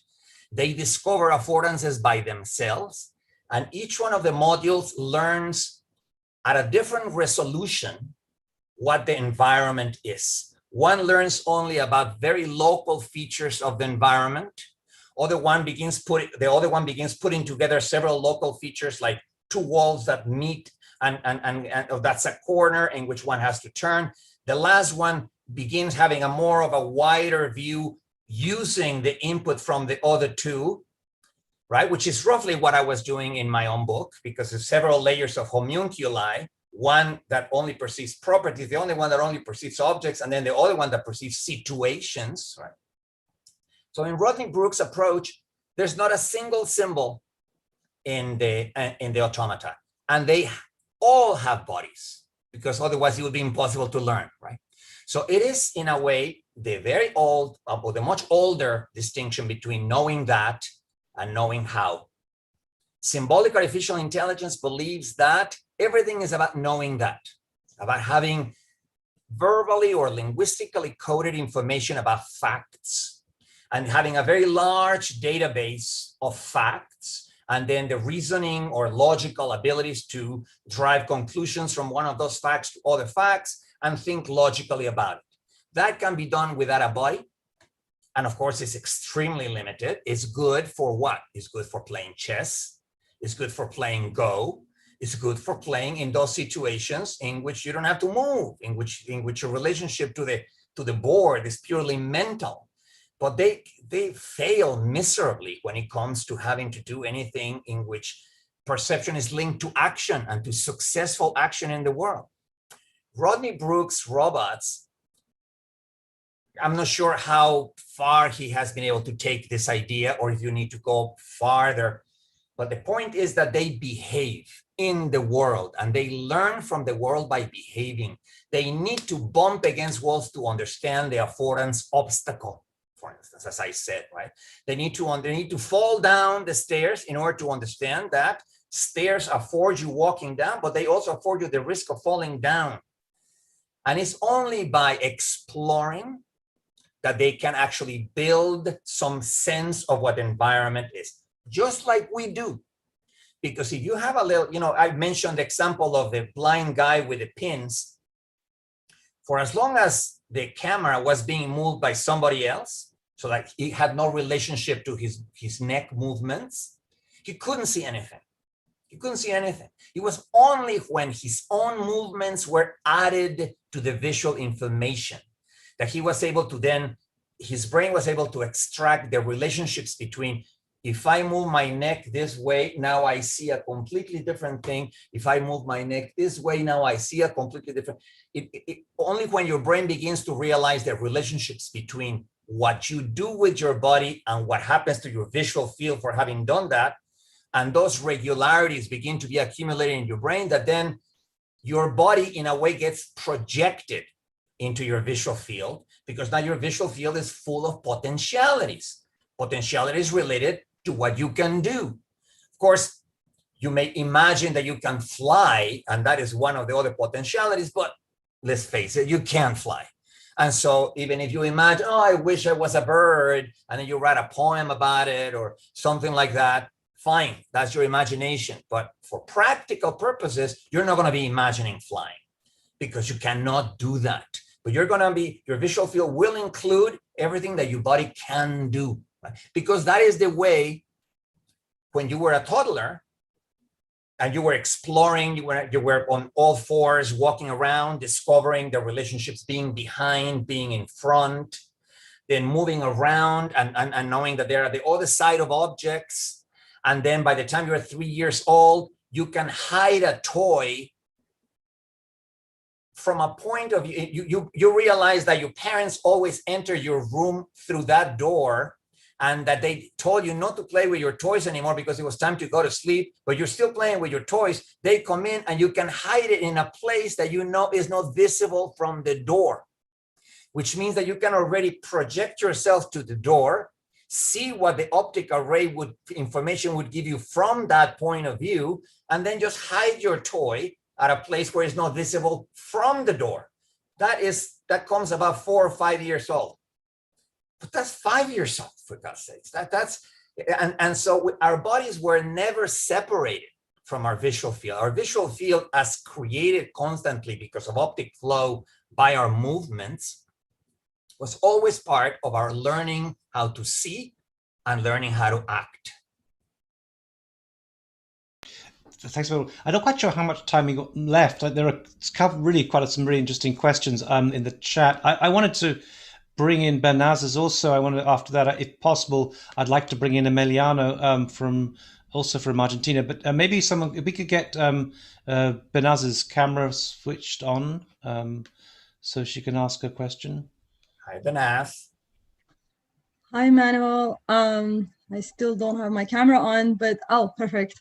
Wonderful to see you. Always super inspiring and thought provocative to hear you. As always, really. I guess my question is related to notion of embodiment and the role of the body in the perception, and the experiments that you were referring to in terms of a blind person seeing the world through the camera and haptic pressure. That was really interesting. I'm not sure if you're referring to Baki Rita's experiment, but this notion of sensory substitution is really fascinating for me personally. And it reminded me of also Neil Harbison, the cyborg person who has antenna, who sees colors because he's colorblind through sounds. So kind of changing this sort of sensory modality to something else. Having said that, here I'm also very inspired by the notion of extended mind by Andy Clarks and David Chalmers, in which where do we draw the lines? Is it about this sort of voluntary control? As you said, the person should have control over the camera position in order for that information to be embodied. In fact, brain doesn't care where the information is coming from. As long as there is direct access to that information, I can have now a stock information to be embodied in my body if I can have access to that information. So I'm just curious how where do you draw a line? And is it really important that I have voluntary control Or is it more important to have access to the information whenever I want it? And that would be enough to incorporate it into my perception. Okay, a very good question, Benas. And I think it's both. Or rather, it's not as if it was either or. The way in which your brain gains access to certain information is by having access to your proprioceptive information. Right? So it's not so much that it has access to your body and your body movements, but it has access to everything that every muscle, every joint, and every tendon is telling your brain at that point. Because your brain, for instance, if you're in a particular position, say kneeling down, and you want to, and there's all of a sudden there's a fire in the kitchen and you have to get up and run towards the kitchen, your brain needs to know your original position in order to plan that jump. It would be very different if you were sitting down in your couch and then you see the fire, in which case you get up and go to the fire. But many times, particularly when it's an urgent situation, your brain completely bypasses your ego. In other words, it's not as if it was, I smell burning in the kitchen, therefore I thought, oh my God, there's something burning in the kitchen. And then I got up and went to the kitchen. That's not the way it happens. Is I smell burning in the kitchen, I got up, because that's why your amygdala does immediately, because that's the part that generates fear. And in this case, fear that there's a fire in your house. And then I thought, in other words, the thinking part comes after the reaction part, right? But in order for the reaction part to happen that fast, your brain has to have access exactly to what your position was before giving the command, get up and go to the kitchen, right? So there's no real distinction between the two. I mean, your brain, in order to have access to certain things, the first thing it needs to have access is the state of your body right now. Now, but there's a different angle to this, which is, you mentioned Andy Clark, and there are several people who do that, about the fact that we are not only embodied, we are also situated in an immediate environment. And that is also part, I mean, you offload into that immediate environment a lot of things that would normally have to happen in your brain. The perfect example for this is an expert cook. So it's an expert cook, he's in the kitchen, or she's in the kitchen, she's preparing a big meal. Now, obviously he or she has some ideas in his head about what the meal should be, about what the order in which things should be prepared. He or she probably already memorized some of the recipes and so on. So there are things happening in your head. But a lot of the things that are happening in the kitchen. You are placing all the things in a way in which all their affordances are directly visible. Right? You don't hide the pepper and so on behind some books and then spend a lot of time looking for them. You put them in a place where they are accessible, where they afford you grasping, and they afford you immediate localizability. You can localize them immediately. You know where they are, right? Then you begin your work, and you begin, for instance, chopping. Well, or cutting a particular vegetable.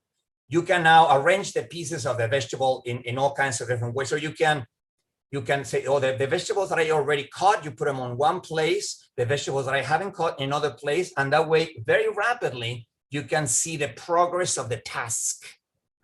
In other words, you download or you offload a lot of cognitive structure into your immediate environment. It is very important to say immediate environment, because otherwise you fall into Bruno Latour's thinking that we offload cognitive into the world. And that is just ridiculous. The world? You mean all of New York, all of the United States, all of planet Earth? No, it's the kitchen, for God's sakes. It's your immediate environment, right? And which basically, it is the environment within you have causal reach. The environment that you can affect and be affected by it rapidly, right? And by organizing your space, and of course, we don't need to use a cook as an example. We can use an architectural studio as someone who has everything all over the place. And I mean, some artists work that way, and it's better for them to have everything all over the place, although they obviously take longer to get anything done. Other artists organize their space in such a way that a lot of the thinking is already being done by the space. that all the affordances are clear, that everything is clear where it goes and what it functions, that the temporal order of the operations that you're applying in cooking a meal or building a maquette, that the temporal order is clear so that you didn't miss any of the steps. You might label things, bottles with certain ingredients, you might label them so that not to have to be remembering them, that is, you offload what should be contents of your memory into your environment. Now that, which is basically Andy Clark's idea, is an enormous, he calls it a cognitive scaffold. It's like the scaffold that you guys use in order to build something, and then it's a temporary structure that is used to build something that is not temporary. Here, he talks about a cognitive scaffold, which is the way in which you are situated in a space that you have organized so that now it is in a way part of your body. Now, there is, I mentioned certain maps in the brain about your body, and I mentioned the original map, which is the homunculus, which is, in fact, it does exist, and people still believe in it. It's just that it is very static, right? There are other maps that are called peripersonal. Peri as in P-E-R-E, as in peripheric. They map the periphery of your body. They don't map your body, but they map like a couple of inches of space around your body. So that if somebody comes very slowly with his hand and is going to put it in your face, you actually feel the touch even a little bit before it touches you, because your brain perceives that it is very close, and you might even feel anticipation if it's somebody that you wanted to be touched by, right?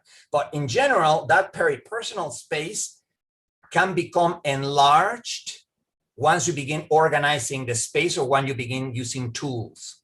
For instance, there's a famous experiment with monkeys or apes. I can't remember, it was a chimpanzee, it might have been a chimpanzee. They first sat the chimpanzee on a table and put a bunch of things nearby that he could grasp with his hand just by going like this with his hand. And after he did it several times, he obviously had electrodes in his head so that they could be checking what his peripersonal maps were doing. And they checked that, in fact, the peripersonal map coincided with the hand, with it 2 inches around the hand, right? Then he trained the monkey to use a rake, a long stem with a tool on the top, to reach objects that were much farther away, reach objects that he couldn't reach with his hands alone. So he was using a tool to get and reach objects that were very far away.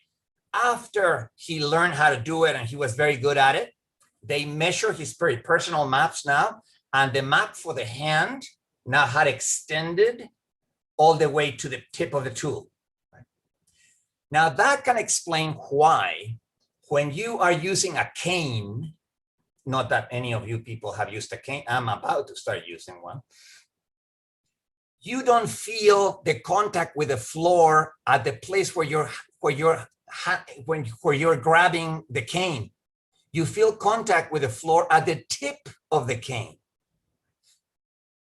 How's that? I mean, after all, you're not touching the floor, you're touching the cane, and yet you feel contact with the floor all the way down there. Well, the explanation for that, or one of the hypothetical explanations right now, is that your peripersonal maps become extended alongside the tool. So now let's blend the two things together.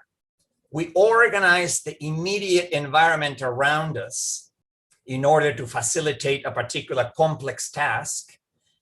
And we use tools, we use knives to cut, we use tweezers to grab, we use pans to fry. I'm still thinking about the cook. And I don't know the answer to this, but what would happen if you measure your peripersonal maps after being for several hours at the kitchen? Do the peripersonal maps extend towards the knives and towards the blender and towards the toaster?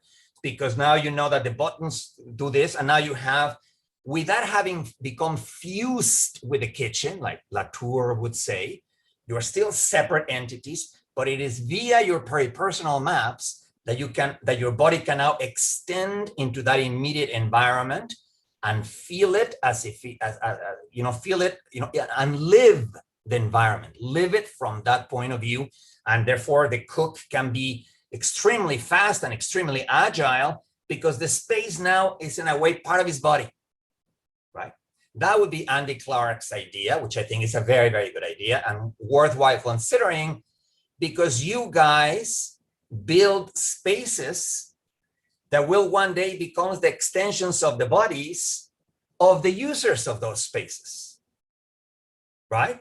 I mean, after all, we're talking about a kitchen. Someone must have built that kitchen, right? And yes, it is the cook that actually placed all the ingredients and all the tools in just the right ways and so on, but the builders of the spaces are also influencing how the bodies in those spaces will eventually perceive and live the spaces. Thank you so much. Manuel, there are 1,000 nonlinear questions here. You're okay to stay on a few more minutes? Because I mean, fantastic. That's one. I'm getting compliments from all over the world about the lecture. It's really a fantastic lecture. Let's start with Emiliano, who I don't know if we can get Emiliano on get the video working for Emiliano. We can't get video, but we can turn on his voice. Okay. I believe. Yeah. If he's here still, I don't actually see him anymore. He's here. I'm here. Oh, okay. Hi, Manuel. Thank you for a wonderful lecture, as always. I was thinking about your presentation and about the problem of representations, and I want to ask you that human relations with and in the world is populated by representations, always willing to enter from the back door to shut down the effective communication between things. You're going to have to rephrase that. It was about representation, but what was the... hello. I was saying, human relations with and in the world are populated by representations, always willing to enter from the back door to shut down effective communication between things. Your previous work adopted non-human points of view to destabilize in the representational edifice. And I was wondering, I can see opportunities of what you are proposing, but I was wondering about the risk their introduction of human subjectivity involves. Okay, first of all, I refer to them as signs, even though the word sign and the word representation basically are synonymous, because the word representation, unfortunately, carries already the connotation of a symbolic representation. Right? And I don't want to say that the world itself has symbols in it. Symbols are arbitrary conventions and therefore cannot exist unless there's a human community in which those conventions are being enforced. The thing about being arbitrary is that if no one enforces a convention, then no one obeys that convention, right? But in communities, I do this in my lectures about language a lot when I say, why have dialects, dialects of Spanish, dialects of English, dialects of German that are not the standard language? How have they survived if they hear television and radio and see tourists speaking the standard all the time, and yet you go to their little towns and they are still speaking with that Scottish accent or that Flemish accent or that Catalan accent? And the reason is that communities for communities, a language is a badge of identity. And therefore, if you grow up in a community in which they speak a particular dialect that is not the main standard language, you have to talk that language because the rest of the community enforces it. If you go to university or your kid goes to a university and comes back with a new accent, oh, hello, I have my new London accent. Everybody in that community is going to go, what the hell are you talking about, man? You're one of us. You spoke like us before you went to college. Are you going to tell me that your new fancy act? And so they begin ridiculing you or ostracizing you. They just refuse to interact with you. And ridiculing and ostracizing are ways of enforcing social conventions. So we can imagine that all the way back to hunter-gatherer times, 600,000, 800,000 years ago, there was enforcement. You know, humans were teaching their kids how to do stone tools. They were apprentices. They were passing that know-how by example and by doing, but it was obligatory. You couldn't just say, hey, I don't like a stone. I like all the materials. No, you could not possibly say that, right? It was obligatory to do it. But those obligations only exist in human communities. They don't even exist in chimpanzee communities, right? Where there's already reciprocity and a bunch of other things. So anyway, all this long thing just to say, there is no way there could be symbols in the world. However, there could be indices in the world. Since an index is linked to what it refers to by a causal relationship, like fire indicates smoke. Every time there is smoke, that is already an index of fire. Of course, you need somebody to use that sign as a sign. You need somebody, but it doesn't have to be a human being. You know, animals can perfectly well see smoke and see some bright light and start running away from that because they know it's an indication not of fire, but of danger. Right? They don't see the referent the way we see it.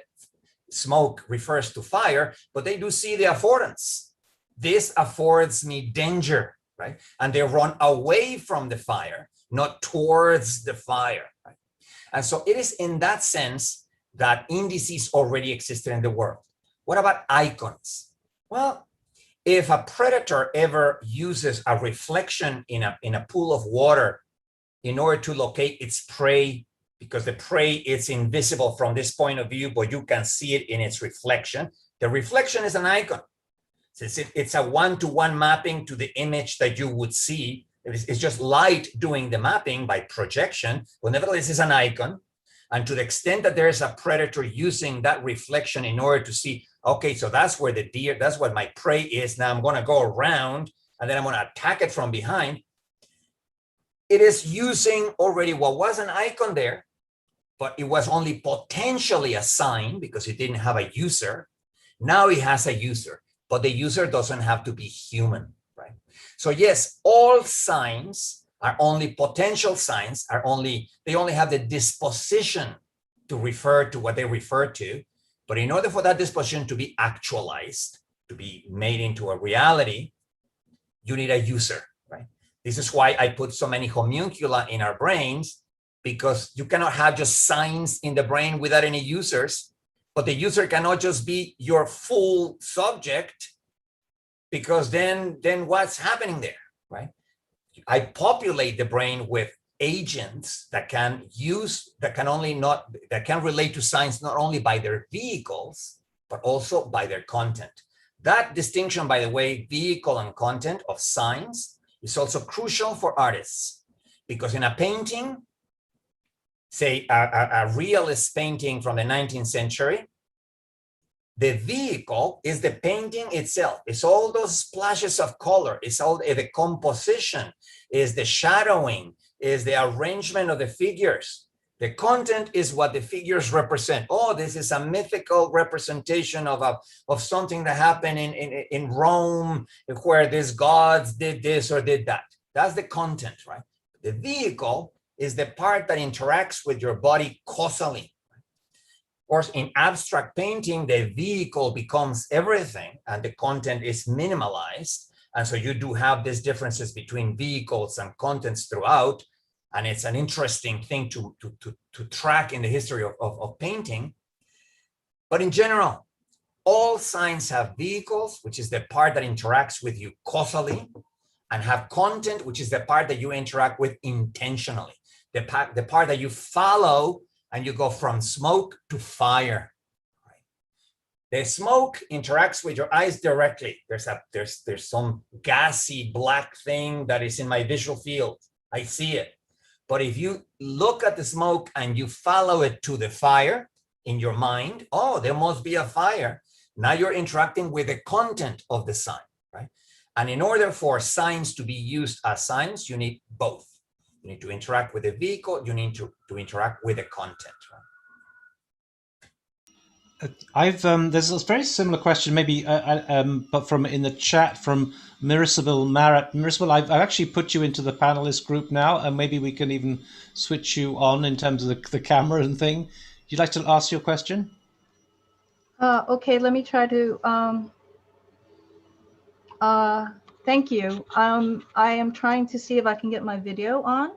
Yes, you can now. I Okay. cannot. Yes. Okay, here I am. Thank you. Manuel, thank you very much for your talk. It was a pleasure. I'm greeting you from Atlanta, Georgia. One thing that I wanted to ask you was, in your talk, in this sort of accessing of our world through perception and our interpretation of it, where do you see, situated in this sort of array of signs and indices and content, where do you see meaning residing? And I'm asking you this from the standpoint also of a view of architecture as something that also coalesces sort of a greater enterprise, a social enterprise.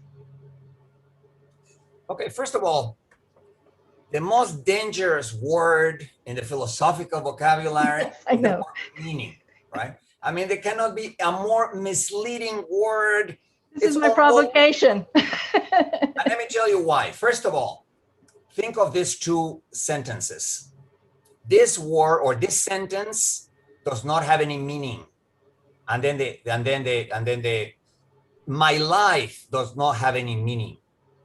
You might think that there's the same thing. After all, it's the same word. But when you're saying this sentence doesn't have any meaning, you're saying this sentence is nonsensical. Like the sentence, colorless green ideas sleep furiously. Like, huh? What? That's a sentence that all of the words have meaning, but the whole sentence doesn't have any meaning. It's nonsensical. But when you say my life doesn't have any meaning, you're not saying my life is nonsensical. You're saying my life, I feel insignificant. I feel like I don't have any value. I think I think that I don't matter to anybody. I think I don't make a difference in the lives of anybody. So it's two completely, one is signification, the semantic content of words, the dictionary definition of words, that's signification. That's one meaning of the word meaning. Then it is significance. Right? Something without signification is nonsensical. Something without significance is trivial. You can see that there's an enormous difference there. Trivial and nonsensical are two completely different things. One is about semantic content. The other one is about value. Right? So when people talk about the meaning of architecture in society, they're not talking about the dictionary definition of the word architecture in society. They're talking about how architecture makes a difference in society. But that has nothing to do with meaning in the linguistic sense of the word. Nothing at all, right? Now, things get worse, right? Because meaning, when you're in the middle of a conversation and someone says, what do you mean? They may ask you, they may not know one of the words that you used, right? And say, what do you mean? Can you give me the definition of that word? That would be signification. But many times when they go, but what do you mean? They are saying, what's your point? What are you getting at? What you're trying to say? It's a completely different thing, because now it's about your intentions, not about the signification of a word in a dictionary, but about what you're getting at, right? And there's also when you say, well, who do you mean? Now it's about the referent. What person in this whole party do you mean to say that you hate that person, right? So the word meaning has so many meanings, and I know it sounds paradoxical when you say it that way, that one day historians in the future are going to look at the 20th century, are going to laugh at the 20th century for having confused all the meanings of the word meaning and getting involved in a million different knots for that, right? So let's keep them separate, and let's keep signification different from significance. Meaning in the word, this sentence has no meaning, from meaning, my life has no meaning. The meaning that you mean, that you mean to say, the meaning that you're getting at, that's the third meaning of meaning, is how does architecture make a difference in society, right? It's the value of it, is how it makes a difference. Now, in terms of what I was talking about in the lecture, some of the people that I reject in my book, which are, his name is Francisco Varela. He's a very, very famous guy. There's even like, he's dead already. But and I always hated him, so I'm not gonna like cry or anything. Oh, he's dead. He not only uses relationships of interiority, so he fuses everything into a Hegelian totality, but he confuses the two meanings of the word meaning throughout. And so despite the fact that he's super famous, he's really not talking about anything, because he's really just using words the completely different way, right? So what I try to do in my book is to keep them separate. The content of the visual field is generated almost like a 3D rendering. You first find edges by looking at light, at illumination discontinuities in the retinal image. Whenever there's a discontinuity from black to white or from red to green, there typically is an edge. It doesn't have to be necessarily the boundary of an object, it can be the edge of a shadow or the edge of some texture, but there will be an edge, a boundary. So I treat the content of the visual field as if it was rendering in 3D. You begin with edges, then you capture, then you join many edges together to create a contour. Then you try to figure out whether it fits a particular surface. Then you fit the surfaces into 3D objects. Right? The value of your visual field, what the visual field affords you, the opportunities and risks that you value, come from an entirely different place in your body, come from what is called interoceptive perception, which is visceral perception. Your brain not only gets information constantly from your muscles, your tendons, and your joints, telling how your body is right now arranged in space, it also constantly gets information from your gut, from your stomach, from your intestines, from your kidneys, from your, not directly into your cortex, but through certain brain areas like the amygdala that are specialized in fear, that are specialized in basic emotions, anger, fear, joy, sadness. Many of those basic emotions come from that interoceptive system because, like hunger and thirst, they are very basic to survival. I mean, animals need to be able to feel fear in order to feel motivated to escape. Right? And so all of those feelings are the most primitive ways in which we value things, value contents in our visual field. The way in which, if you're very thirsty, the same pool of the very shallow pool of water that an hour ago you didn't even pay any attention to because you were not thirsty, now suddenly captures your attention because you're thirsty. Now suddenly you value that shallow pool of water because it is the only water around, right? And so it becomes significant. It acquires meaning to you, but it's not the meaning from symbols or even the meaning from the content of indices and icons. It has nothing to do with meaning in that sense. It has to do with meaning in the sense of my life has no meaning. It has to do with significance, importance, relevance, capacity to make a difference, right? So, of course, we value the contents of our visual field, particularly now, modern humans, in all kinds of different ways, because we don't only feel hunger, thirst, a vertigo, in addition to fear, anger, joy, and sadness, we also feel complicated things like pride and humiliation, which don't exist in monkeys and don't exist in apes, right? Pride and humiliation are social feelings, right? You cannot feel pride and humiliation if you're Robinson Crusoe in an island, right? I mean, who is going to be humiliating you and who's going to be feeling proud about what? But if you're surrounded by people all the time, like most humans have, pride and humiliation become basic. In fact, ridicule and ostracism cannot be used to enforce social norms unless you can feel humiliation and unless you can feel ridiculed, unless it gets to you that they are humiliating you, rather they are ridiculing you, right? So leaving room for all those other social feelings that emerged and evolved way after the basic feelings evolved, it is because of that visceral system of interoceptive information that we immediately and without any conscious effort endow our visual field with values, right? And that is the meaning of the visual field, if we still want to use that ugly word. But again, as I said, try not to use it because everybody gets complete. For instance, Varela and Maturana say that the whole point of the brain is to construct meaning. What is that supposed to mean? To construct content or to construct value? Those are two completely different things. And they are so happy with their word. We're constructing meaning. But you're not saying anything, idiots. And I know they are both dead, so I'm not insulting anybody, but that word has caused so much confusion in the 20th century, we might as well just abandon it. Thank you. Actually, I have to say that Sanford was talking about Varela yesterday, so we'll leave you to have a little discussion with Sanford there. I don't know. If you got time for one more question, Matt, I'm sorry we're taking so long. Okay, all right. Now I'm not clear. Some of these people have actually no longer there. So there's someone called anonymous attendees. I don't know who that is. How do these affordances change, and what might not Q anonymous though, right? No. Because I forgot my fur and my horns, so I didn't really bring them with me today. So this one is, how do these affordances change, and what might happen to our interactions with space once extended realities come into the picture?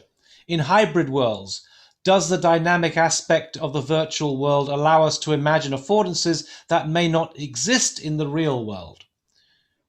Well, that's interesting. First of all, yes, certain animals, not all animals, but social insects change the affordances of the environment, because a beehive with its hexagonal set of internal structures and its location specifically in a particular place and the activity of it is obviously they are designing their own affordances. Not all of them, because the flowers with the nectar and so on will afford them nutrition completely independently of that, but they are creating a space that it is pretty much designed. And so they are at least their immediate space, just like the kitchen and the cook that I was talking about before.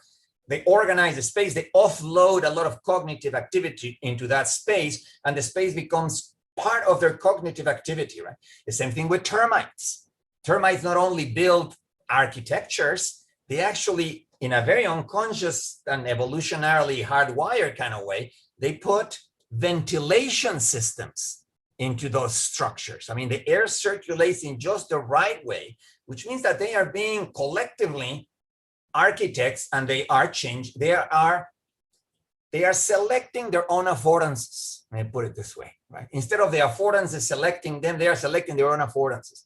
There's, of course, bird nests, spider webs, all of which are extensions of the bodies of the animals. There is, much closer to us, beaver dams. Now, unlike spider webs and beehives, which affect, I don't know,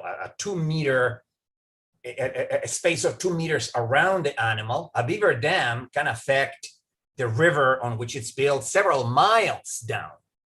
Still, it's not affecting the whole world, right? But the different animals have different causal reaches, have different distances at which their causal actions, their capacities to affect, can actually affect the environment. So this idea that animals can select their own affordances to a certain extent, and that the selection can happen over spaces of different sizes, it has been talked about by von School. I cannot never remember how to pronounce his name. The guy who first talked about the tick, and the tick with its environment being the skin of a mammal, and it falls on the mammal, and it can only detect 3 things and combine 3 actions. This has been noted for the longest time. Now, humans, of course, we are, of all the animals on Earth, the ones who create our own environments in a much more detailed way, and therefore the ones who create the most new affordances, right? In a city, cars going fast across the street affords you death if you cross the street at the wrong time. But that obviously doesn't exist in nature. Those risks of car accidents and car crashes and car mutilations are something that we invented, but so the opportunities that moving vehicles afford us, the opportunities to go to distant places, the opportunities to travel.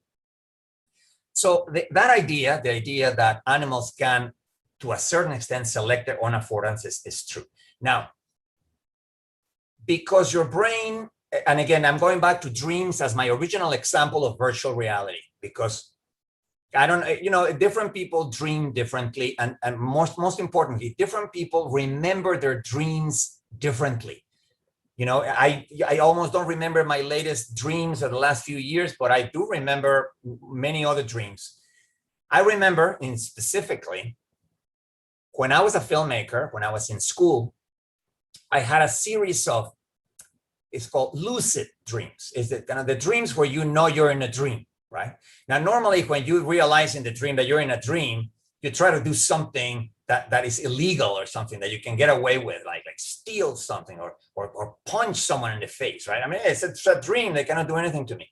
But in those particular lucid dreams that I had, I began examining the rendering, how well the dreams were rendered, right? So I began getting close to reflective surfaces to see if they actually had a reflection.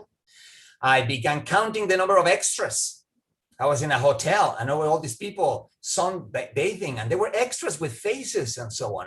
And then I looked far away to try to see how far the little silhouettes would be moving. And there were people registering their little suitcases in the hotel all the way in the back. It was unbelievable. It was Hollywood level production of virtual reality, right? Now, I explained earlier on in the class that one way in which we can think of how is it that every night, without your conscious intervention, a complete virtual reality can emerge in your head, in which everybody walks just right, as if they were being animated with inverse kinematics, in which there are shadows, in which things that are the occlusion effects and the optic flow effects that I was talking about before also happen. You know, like when you dream that you're flying through buildings, if as you're moving, the buildings don't move the way in which they would move in reality, passing by like this, you would feel when you wake up that you were floating, not that you were flying through. The rendering has to be just like in a 3D rendering. The animation has to be just like in a 3D animation for the whole thing to feel so compelling. So your brain can in fact produce those virtual realities. And of course, in dreams, affordances that don't exist occur all the time. But I suppose the question here was, what happens if we develop the regular 3D virtual reality, like with Oculus or some other equipment, and we try to create spaces that afford us different things that the real world would not afford us? There would be different opportunities for action and different risks for action. And I would say that is completely plausible. It would obviously depend on the designer of the virtual reality. The design would have to be done in a way that would not be confusing, so that you would be able to perceive that something can affect you in a particular way, that you can be affected by it relatively fast. I mean, by definition, the affordance would be new. You will be seeing new things, but it would not have to be the thing that you have to take forever to think just what that thing that is and what it could do to me, right? The designer of the virtual reality would have to do it in such a way that it is in a relatively fast period of time, or a short period of time, the user of the virtual reality would be able to say, well, I don't know what that is, and I don't what it affords me. Oh, wait a minute. Yeah, I don't know. It affords me danger of this kind. You couldn't really expect the user to feel that in the virtual reality if it takes him hours to figure out what that affords him. So the answer to the question is yes. We do have virtual reality all the time, every night, and it is based on those ideas. People walk well because your brain already has all the singularities for the muscles and the tendons and the joints, and can use those singularities to animate, like in inverse kinematics, all the people walking around in your dream, right? You also see things that afford you dangers. You see monsters and you see weird creatures that affords you death, or that affords you, at least they make you fearful. Learning from dreams in order to be able to create virtual reality recreations would be very important, because we are already equipped with something that every night is using those proprioceptive information, that interoceptive information, that information about visual objects and visual distances and optic flow, is using all of that to create virtual reality every night. Artists could use that as inspiration for their own creations. Manuel, we've gone beyond the length of a marathon. I don't know if you could take one more, but it's up to you. But yeah, sure. Okay, this one I just want to bring it in because someone from the YouTube chat. We have you're all over the world. This is from, I think, from Peru. It's from Arturo Gutierrez. First of all, wonderful talk. I mean, I have so many comments on this. It's fantastic. I would like to ask if there exists different types of attention, or different levels in that capacity that respond to different environments and situations. Yes, there is. Just like there are different agents in your head, some of which can only see disembodied properties, others that now can see objects with their properties, and other agents that can now see relations between objects that yield a situation of a certain type. Those agents need to have different forms of attention, right? The most basic form of attention is vigilance, right? Which is basically, every animal that hears a noise in the nearby forest and turns around with an orientation reflex, waiting for the predator to show up, or waiting to see whether that affords it danger, or whether it was a bird that doesn't afford it danger. That orienting a reflex and your vigilance, which basically means that you're trying to make yourself more sensitive to those kinds of stimuli than the other stimuli, that would probably be the lowest kind of attention, right? Because that is even shared by reptiles, it's even shared by insects. Insects sometimes just stop, and they are trying, like a fly or something is trying to sense the air waves that are coming to see if an object that affords it danger is coming, right? They place themselves in a vigilant state. But that still doesn't select things in order to assign them value, right? So yes, other forms of attention can build on top of vigilance. There is a specific form of attention that is called flow, and it has been investigated by scientists a lot, particularly sports scientists. Flow refers to the fact that it's when you lose yourself in a task, and now everything around you basically disappears, but you're not deliberately paying attention to anything. You're just letting your body perform that task, and you're getting a feeling of satisfaction from how graceful your movements are, how little intention you're putting into everything. Now, that is especially important for sports, because in sports you have to react so fast that your brain doesn't really have the ability to create symbolic representations of what's going on in the field. If you're a football player, you're dribbling and you're trying to pass, so you basically you create the most basic representation of what the other players are, but you're focusing your attention on the ball, and your attention is your feet. Is that to use that old expression, you have to be the ball, right? That's when you say be the ball, or in a Zen kind of thing, be the arrow when you shoot the arrow. That form of attention, where you become so immersed in the task that you lose that sense of separation, but at the same time you gain a sense of fluidity and satisfaction of performance. It's called flow, and it's another type of attention corresponding to an intermediate type of agent in our brains. The full mode of attention, where you are now deliberately selecting a part of your visual field to value it and to decide how to value it again, that is a form of attention that only exists in higher mammals and, of course, in human beings. Manuel, we are getting so many. Your head would explode if you knew all the comments coming in. I just want to mention we've had a comment here from Iraq. Everyone, you don't know who's listening to you here, but we have Anna is in Melbourne, Australia. Harith is in Iraq. A million thanks to you, and so on.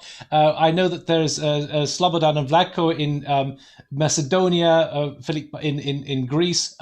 We've got someone in Nadia in Pakistan. We've got Vaskor in Bangladesh and so on. We have got an incredible audience. I don't want to impose it, but I just almost would love to have one more question that can bring it back to the world of architecture. I mean, it is always already architectural, but I just wanted to just maybe ask Marina whether she wanted to ask a question about architecture to surround things up, and then we'll let you go. But I mean, you're a victim of your own success, I say, Manuel. Don't we can't blame anyone else but you. Yeah, that's true, and really thank you for all your generosity and for sharing all this time with us.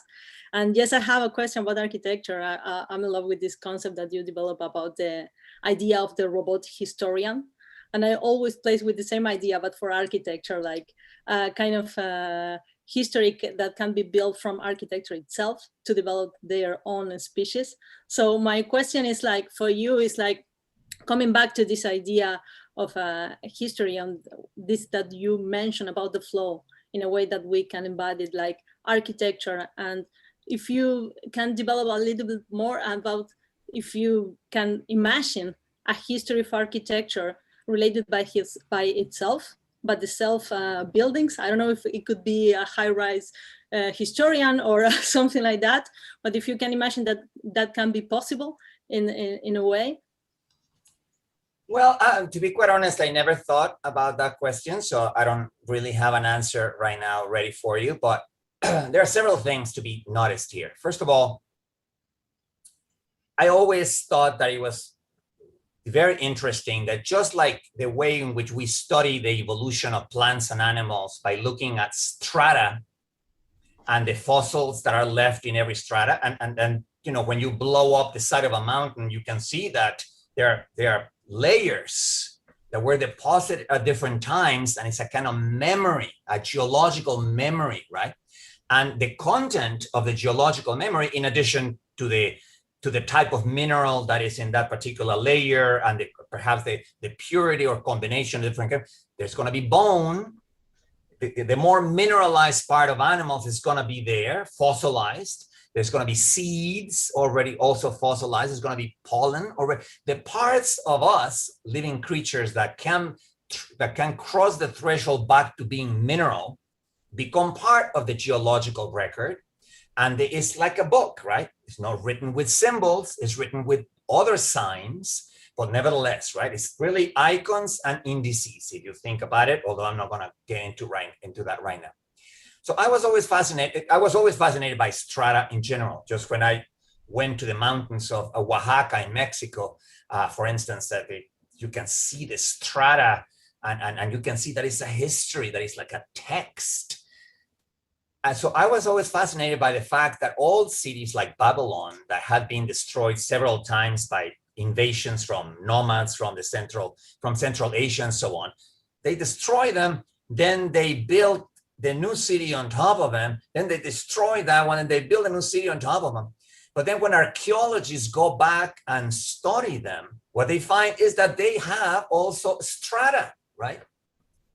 That every period in the life of the history left a horizontal layer, so to speak, sometimes filled with pieces of a jar or pieces of some pottery or a fossilized bone of some kind. And it is almost as if it was just like geological strata, only now they are urban strata, right? And the reason why that matters is because it shows you that cities last so much longer than human beings.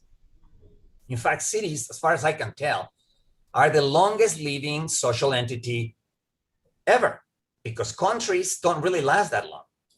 Empires sometimes last that long, but they tend to dissolve in wars. And when an empire like the Chinese Empire or the Egyptian Empire do break apart, their cities don't break apart.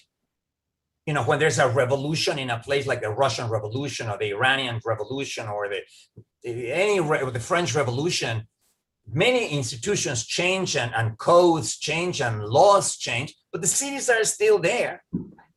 So just almost nothing that we do other than bombing cities, which of course is a 20th century phenomenon, can actually destroy them. And even when we bomb them, like in Warwick, in near London, they build on top of them. And so the old cities or the old memories of the cities, you can still see them if you're an archaeologist and you go back and check that history, right?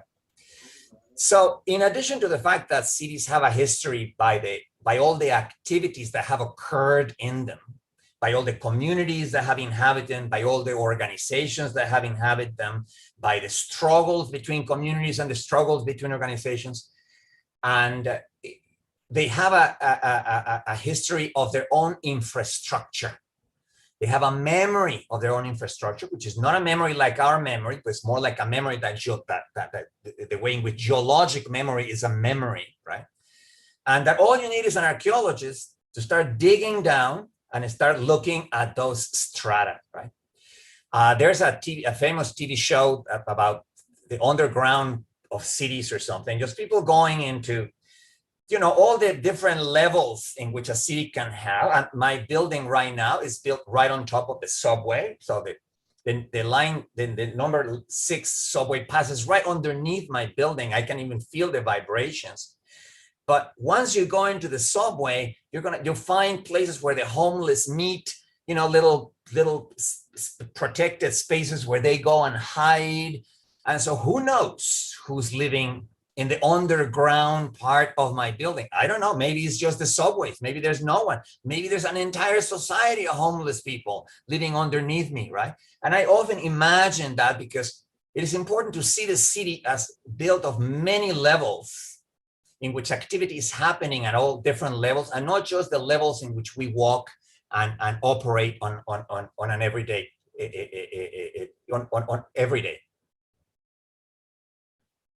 Manuel, I mean, there are floods of thank yous coming in from all over the place. I mean, really astonishing. Ahmed in Egypt said, you didn't mention me, so thank you so much as well. I mean, it's really, I feel that this is kind of history in the making somehow. I mean, we kind of perceive the possibility of having this kind of platform, and it works. It works. We literally are straddling the world, and this has been, I think, one of the most extraordinary sessions ever. Really quite astonishing.